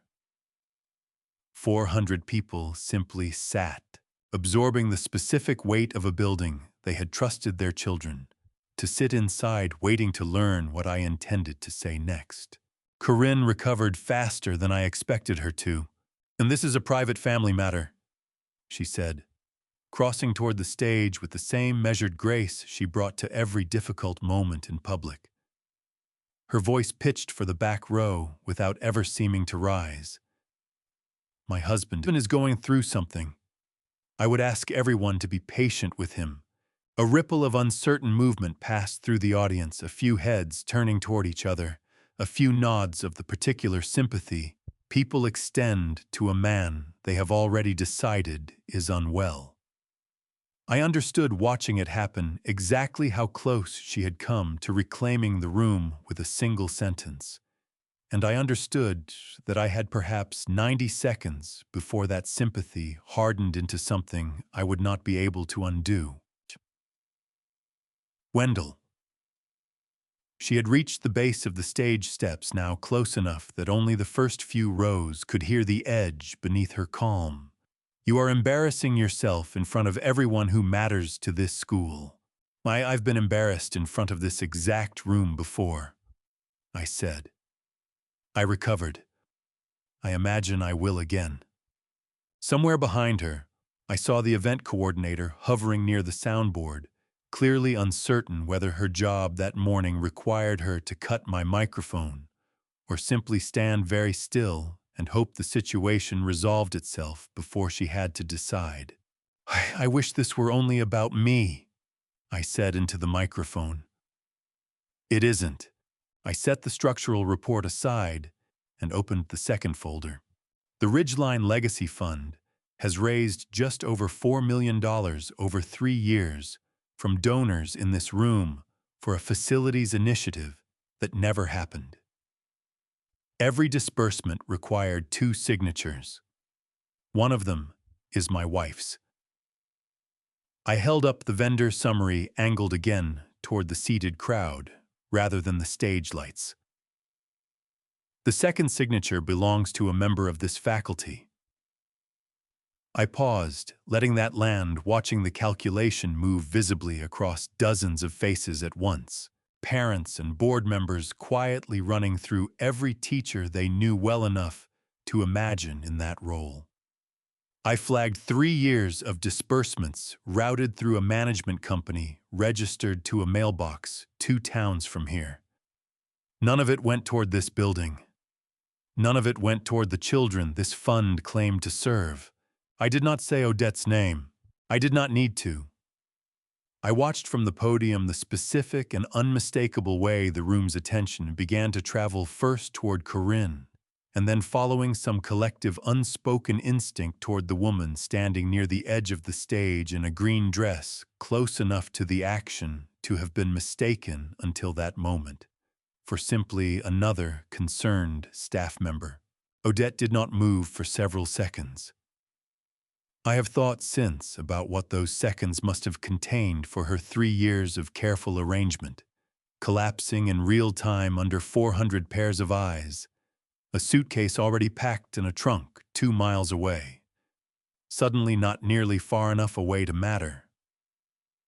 I watched her eyes move once briefly toward the side exit doors, the same calculation I imagine that had put a packed suitcase in her trunk in the first place, before something in her posture seemed to settle as though she had run the arithmetic on how far she could actually get, and decided the answer was not far enough to matter. Odette. Corinne said her name low, urgent, a warning disguised as reassurance, the kind of tone I imagine she had used successfully many times before to hold this partnership together through smaller crises than this one. Odette looked at her for a long moment. I watched something pass between them that I will never fully understand. 3 years of a shared life compressed into a single silent exchange.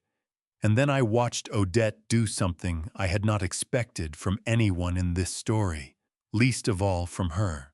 She turned away from Corinne and stepped toward the microphone stand beside the stage. "He's telling the truth." Odette said, her voice unsteady in a way mine had not been carrying nonetheless, because the room had gone so completely silent that even a whisper would have reached the back row.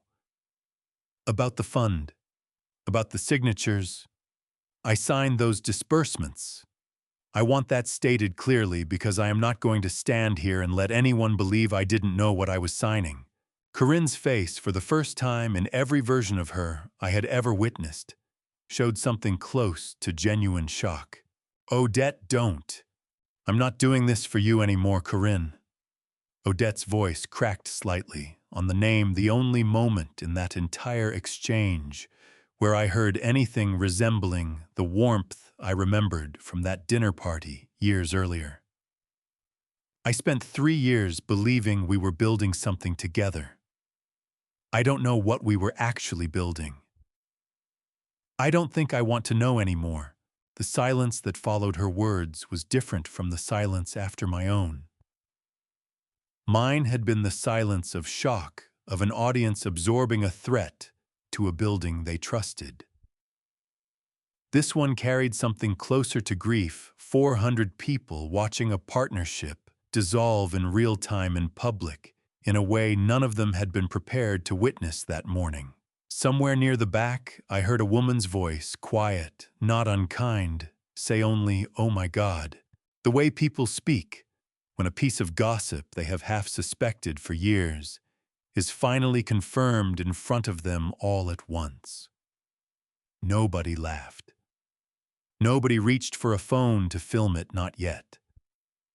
The room held itself in a kind of collective, uneasy respect for what it was witnessing, the particular silence a crowd offers when it understands instinctively that this moment belongs to the two women standing at the front of it and not to anyone watching.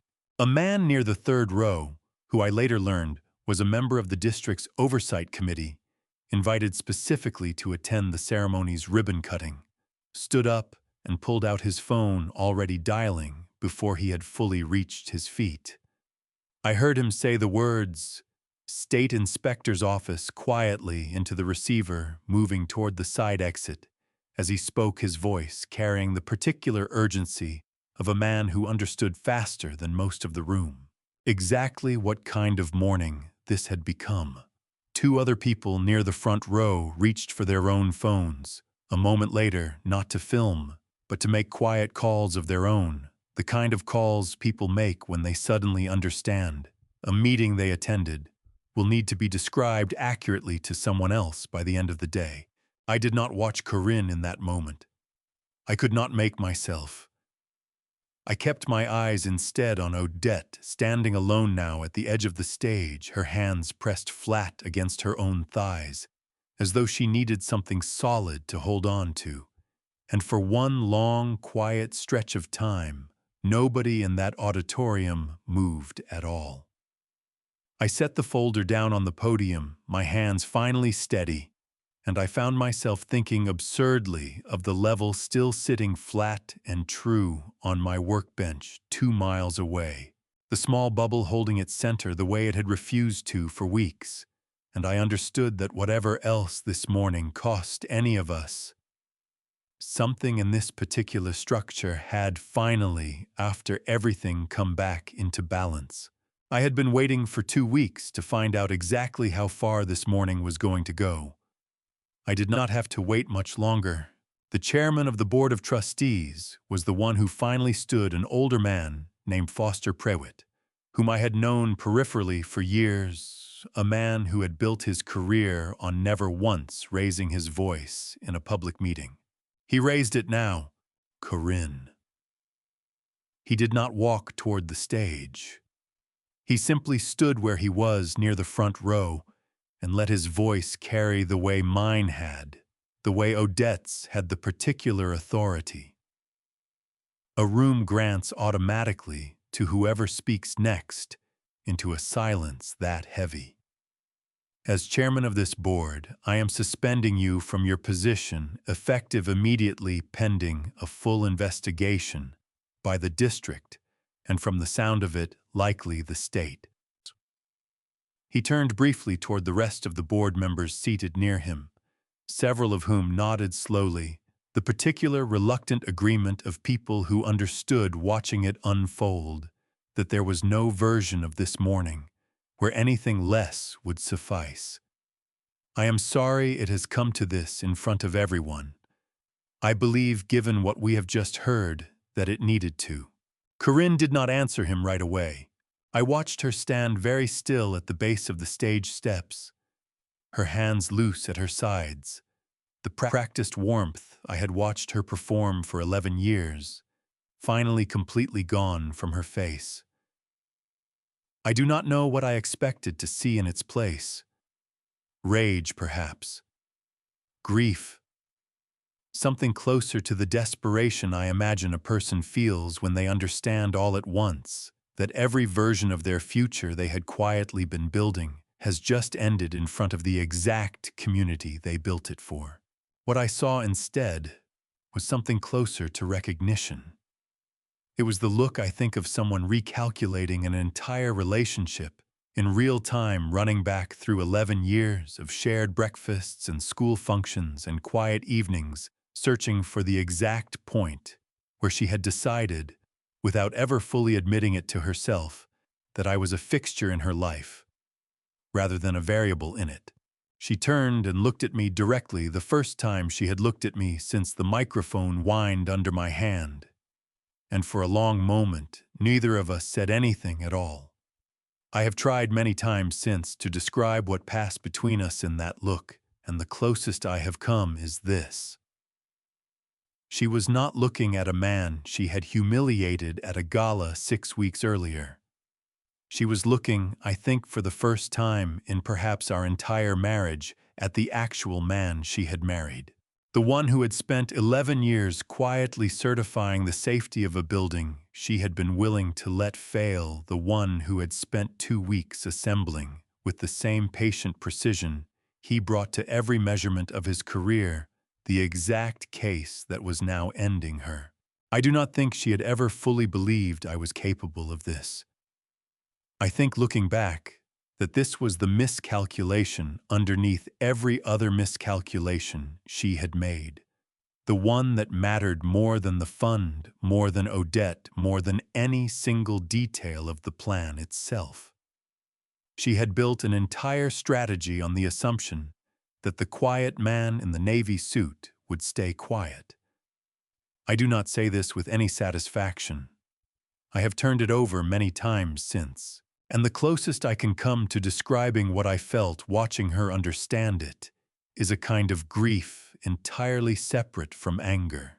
Grief for the 12 years we had actually shared before whatever this had become took root inside them.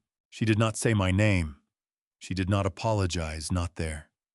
Not in front of 400 people, and I have never once expected her to. She simply held my gaze for perhaps 3 or 4 seconds, long enough that I felt it, and then she looked away toward the side entrance where the double doors had just swung open. Blue and red light swept across the back wall of the auditorium in slow, alternating pulses. The particular color no building ever wants reflected across its own ceiling. 2 uniformed officers entered, first followed by a woman in plain clothes I did not recognize, moving with the unhurried authority of someone who has done this exact walk into exactly this kind of room many times before. Foster Prewitt met them halfway down the center aisle, speaking in a low voice I could not fully hear from the stage, gesturing once toward Corinne, once toward the folder still open on the podium in front of me. The woman in plain clothes crossed to Corinne directly, her voice too quiet to carry. Though I watched Corinne nod once, twice, her hands finally coming together in front of her. The way a person's hands move when they have run out of other places to put them. I did not stay to watch what happened next. I stepped down from the stage while the room's attention had shifted fully toward the doors, and I moved along the side wall past faces that no longer registered me at all, until I reached the hallway outside the auditorium, empty now except for a single custodian standing frozen near a supply closet, watching the lights sweep past the glass doors at the far end of the building. I found Beau sitting on the floor of that hallway, his back against the wall beneath a row of framed class photographs, exactly where I had told him to wait that morning, in case any of this went the way it had just gone. I did not say anything to him. I lowered myself down beside him, my suit jacket bunching awkwardly against the tile, and I sat there with my son in the particular quiet of a school hallway. During a school day, the muffled sound of 400 voices finally breaking into motion behind the closed auditorium doors, the flash of red and blue still visible through the glass at the end of the corridor, sliding slowly across the linoleum floor, and then away again. Bo did not ask me what had happened inside. He must have known from the sound alone, from the lights, from the particular way I had walked out of that room. He simply shifted slightly closer to me until his shoulder rested against mine, and neither of us said a single word. I looked at him once in profile, the particular stillness of his face, and I understood that whatever this cost either of us in the months ahead, I would never regret that he had been the one standing in that garage instead of leaving me to make that decision alone. I wanted badly to tell him that. I did not. Some things I have learned only recently are better carried in silence beside a person than spoken over their shoulder. And this, I decided, sitting on that cold tile floor, was one of them. We sat there for a long time. I do not know exactly how long. Long enough that the custodian eventually moved away from the supply closet and continued whatever task he had been doing before the doors swung open.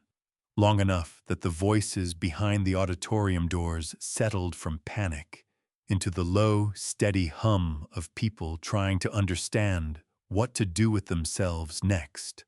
I did not put my arm around my son. He did not lean his head against my shoulder, the way he might have as a much younger boy. We simply sat side by side, backs against a wall covered in photographs of children who had passed through this building over 100 years, saying nothing at all because there was nothing. Either of us needed to say that the silence itself was not already saying better. The lawyer called on a Thursday afternoon 3 weeks after the ceremony to tell me the plea agreements had been finalized. Corinne pleaded guilty to felony fraud and obstruction, along with a charge related to the falsified safety documents that carried, the lawyer explained, considerably more weight than the financial counts alone. The sentencing hearing was set for the following month, though the district attorney's office had already indicated off the record that they would be recommending a sentence measured in years rather than months. Odette's cooperation had earned her a lighter charge and a suspended sentence contingent on continued testimony, along with the permanent loss of her teaching license. Desmond was cleared entirely within the first week once the district's own forensic auditors confirmed everything he and I had already pieced together in a parking lot weeks earlier. He had, I learned later, been offered his old position back with an apology from the interim administration. He declined it quietly and took a comparable role at a public school 2 towns over, close enough to still coach his daughter's soccer team on weekends. He called me once a few weeks into his new position, mostly just to tell me the new office had a wall thin enough that he had already caught himself listening for voices through it out of habit. And we both laughed longer than the joke deserved, the particular laughter of 2 men relieved to find they could still laugh about any of it at all. The Western Truss was repaired within 9 days of the ceremony under emergency review by state inspectors who arrived. I was told before the auditorium's carpet had even finished drying, from where the fire marshal had hosed down a small kitchen grease fire, unrelated to any of this, an absurd, almost comic footnote to an otherwise heavy month. I was asked formally to consult on the remediation, and I did, standing once more on that catwalk above the stage, checking a repair I had been right to flag 14 months earlier, feeling something that was not quite relief and not quite grief, but sat somewhere uneasily between the two. I stood there longer than the inspection actually required, running my hand once along the new steel reinforcement, the way I used to run it along the old wood, and I thought about every child who would sit beneath that stage in the years ahead, without ever knowing how close it had come, how many quiet, careful decisions on both sides of this story had determined whether they would ever have reason to find out. I did not hear from Junie for the better part of those 3 weeks. I understood why, or believed I did. I had ended her mother's career and her mother's freedom in front of every person who had ever mattered to either of them professionally, And I had done it without warning her first, a decision I had turned over many times since, and had never fully resolved whether I regretted. I sent her one message the week after the ceremony, telling her only that I loved her and that the door was open whenever she was ready. And then I did not send another, because I did not want her silence to feel like pressure from me on top of everything else it already carried. Some evenings during those 3 weeks, I caught myself standing in the driveway a little too long after pulling in from the shop, glancing toward the road as though I might will her car into appearing there simply by waiting long enough. Beau noticed. He did not say anything about it directly, but he started finding reasons to sit with me on the porch some evenings quietly, the two of us watching the same empty road together, without either of us naming what we were actually watching for. She showed up at the house on a Tuesday evening unannounced, the same way she had once shown up the morning after the gala, to tell me I had ruined her mother's life. I heard the car in the driveway before I heard the knock. I opened the door to find her standing on the porch in the fading light, her arms wrapped around herself against the cold. Not because she had forgotten a coat, but because I think she needed something to hold on to that was not the doorframe. "I found the discrepancy myself," she said before I could say anything at all. "In the donor report, weeks before the ceremony. I didn't call you. I didn't call her either. I just hid it in a drawer and hoped it would go away, which I know now was its own kind of choosing a side. I did not tell her it was fine. It was not entirely fine, not yet, and I have never believed in telling my children comfortable things simply because they are easier to say. You were protecting yourself," I said instead. "I understand that better than almost anyone could." I thought saying it of every year I had spent doing precisely the same thing myself, choosing careful silence over an uncomfortable truth, and I understood that whatever distance had grown between my daughter and me over the past month, it had grown at least in part from a habit she had inherited, honestly. She looked at me for a long moment standing there in the doorway, and I watched something in her posture that reminded me sharply of Beau standing in the shop weeks earlier, the particular stillness of a person deciding whether they are actually ready to step through a door they have been standing in front of for a long time. "I don't know how to apologize for choosing her first," Junie said, "for not believing you. I wanted badly to tell her she did not need to apologize at all, that I understood exactly why a daughter would choose the mother who raised her over a father who had spent his whole life being quiet enough to overlook. I found standing in my own doorway that I did not have the words for it, yet the same way I had not had words for Beau in the shop. And I understood in that moment that this particular silence in me might take considerably longer than a single evening to fully work itself loose. I stepped back from the door instead and held it open. "Come inside," I said. I was about to start dinner. She hesitated on the threshold for a moment longer, the porch light catching the uncertainty still visible on her face, and then she stepped past me into the house, shrugging out of her jacket the way she used to as a much younger girl, dropping it over the back of a chair. Rather than hanging it properly, a small, ordinary gesture that told me more than any apology could have. We did not talk about Corinne again that night. We talked instead about small things, her work, a book Beau was reading for school, the particular way the drainage in the West Wing foundation still needed a permanent fix I had been petitioning for over 3 years. She stayed through the meal and then through the dishes, standing beside me at the sink, drying plates the way she had as a girl, humming faintly to herself, at one point, a habit I had not heard from her in years and had not realized, until that moment, how much I had missed. Beau wandered in near the end of it, said very little, and simply set the table for 3. Without being asked, the small, practical gesture of a boy who understood better than either of us gave him credit for exactly what this particular evening meant. When she finally left close to 9, she hugged me at the door for a long moment, before she said anything at all. "I'll come again next week, she said. "If that's all right?" "It's more than all right," I told her, and for the first time in 3 weeks, I found I meant every word of it completely. I asked Beau to meet me in the shop on a Saturday morning, several weeks after Junie's first dinner, back at our table once the days between her visits had begun to feel less like an event and more like an ordinary rhythm again. He came out in his work boots, the ones I had bought him for his birthday, that fall already scuffed from whatever he had been doing around the property that week without being asked. I had the desk lamp on, though the morning outside was bright enough that we did not strictly need it. An old habit I did not see much reason to break at this point in my life. The shop looked much the way it had all fall, the same pegboard, the same worn stool, the same faint smell of cut pine that never fully left a space like this, no matter how many years passed between projects.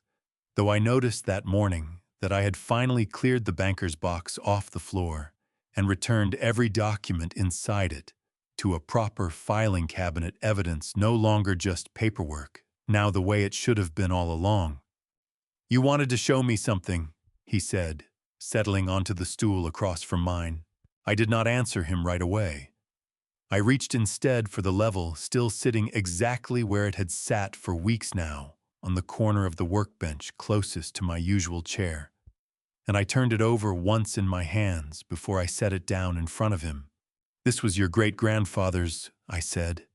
"He gave it to your grandfather, and your grandfather gave it to me on the day I finished my apprenticeship, the same week I signed my first inspection contract on my own." I traced my thumb along the brass edge, worn smooth in places by 3 generations of hands, doing the exact same motion I was doing now. I remembered the day my father handed it to me standing in this same shop, though it had been his shop then. And I remembered how little he had said about it, only that a man could trust this tool more than he could trust most people. A lesson I had absorbed so thoroughly that it took me until this fall to understand what it had quietly cost me, and what it might cost my own children to believe it without ever once questioning it. "I want you to have it." Beau looked at the level for a long moment before he reached for it, the same careful attention he brought to everything, and I watched him turn it over the way I had, checking its weight, its balance, the particular give of the small glass vial at its center. "I don't really do this kind of work," he said, not unkindly, just honestly, the way he says most things. "I know. That's not why I'm giving it to you." He looked up at me, waiting. I had rehearsed this conversation in some form more times than I could count, over the past several weeks, standing at this same workbench, and every version I had rehearsed had failed to survive contact with the actual moment of trying to say it out loud. I understood, sitting there with my son across from me, that I was about to attempt something I had not managed successfully in 61 years of trying, not with my father, not with Corinne, not with either of my children until very recently, and I was not at all certain, even as I opened my mouth, that I would manage it now. "When I was about your age," I said, "my father was humiliated in front of a room full of men he respected over a measurement he had gotten exactly right. He never said a word to defend himself. Not that day, not ever, not to anyone, including me. I used to think that silence was the most dignified thing I had ever watched a man do." I paused and made myself continue because stopping there felt like exactly the kind of half-truth I had spent my whole life telling instead of the whole one. "I was wrong. I spent 40 years believing his silence was strength, and I nearly taught you the same lesson twice before you were old enough to know better than I did." Beau did not say anything. He simply held the level a little more carefully in his hands, listening in the particular way he had listened to everything since he was old enough to sit still. "What you did," I said, "4 years of it alone without ever once asking anyone to carry it with you, that took more courage than I managed to find in 40 years of adult life. I don't say that to either of us often enough. I'm saying it now because I don't want to be the kind of man who only tells his son the important things after it's too late for them to matter. I keep thinking about the night at the gala. You were 15, sitting in a room full of adults who had all decided how that evening was supposed to go, and you were the only one brave enough to change it." I had not planned to say the next part. It arrived anyway, the way true things sometimes do when you have finally cleared enough space around them. "I'm proud of you. I have been proud of you for longer than I've told you. And that's a mistake I don't intend to keep making." Beau's eyes were bright when he looked up, though he did not let anything fall. A habit I recognized, because it was mine.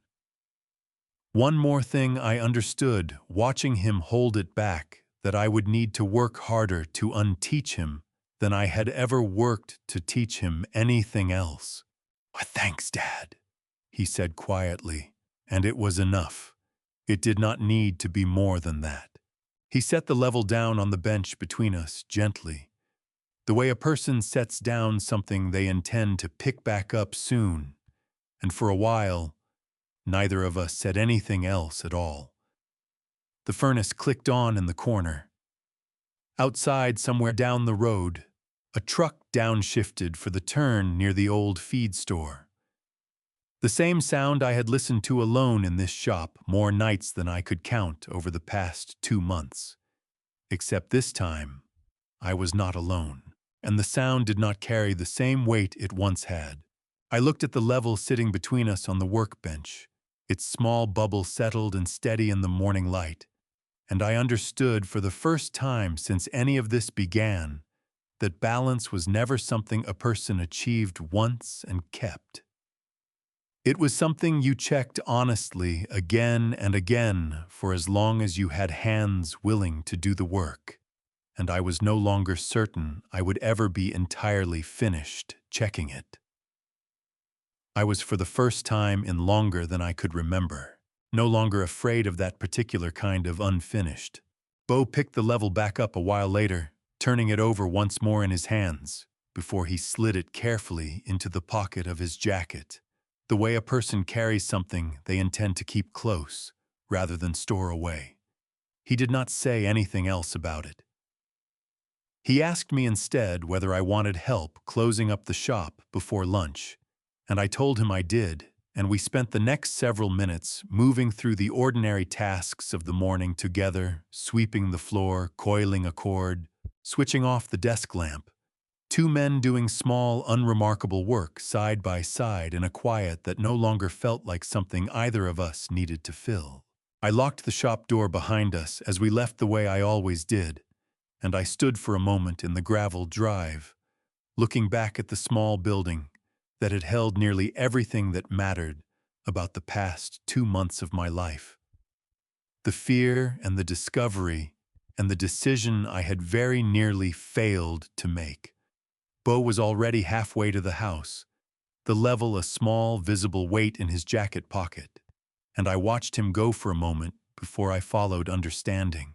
In the particular way a person understands something only once they have finally stopped resisting it, that whatever came next for either of us, we would at least be walking toward it together, and for now, on that ordinary Saturday morning that felt like more than enough.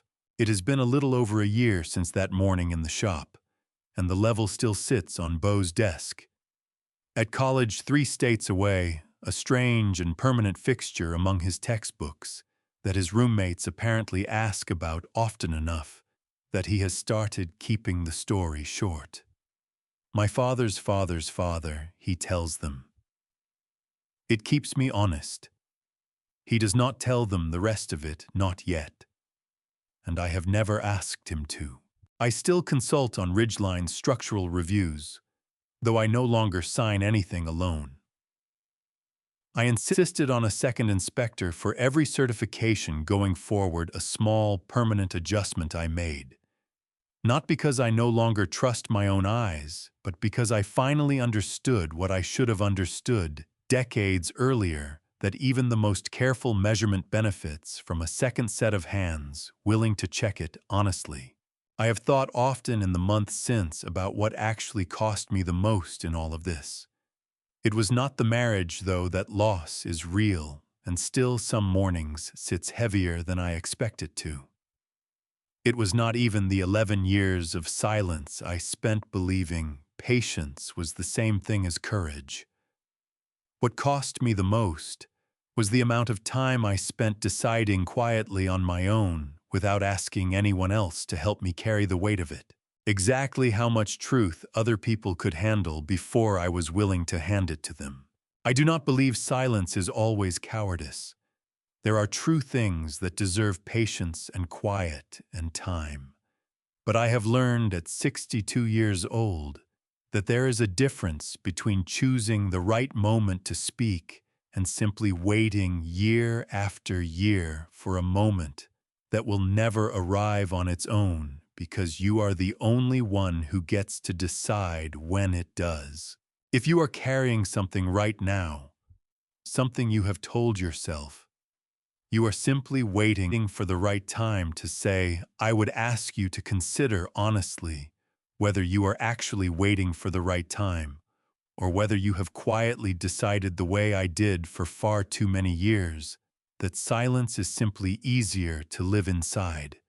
It rarely is in the end. It only feels that way until the day someone you love hands you a reason, however small, to finally set it down.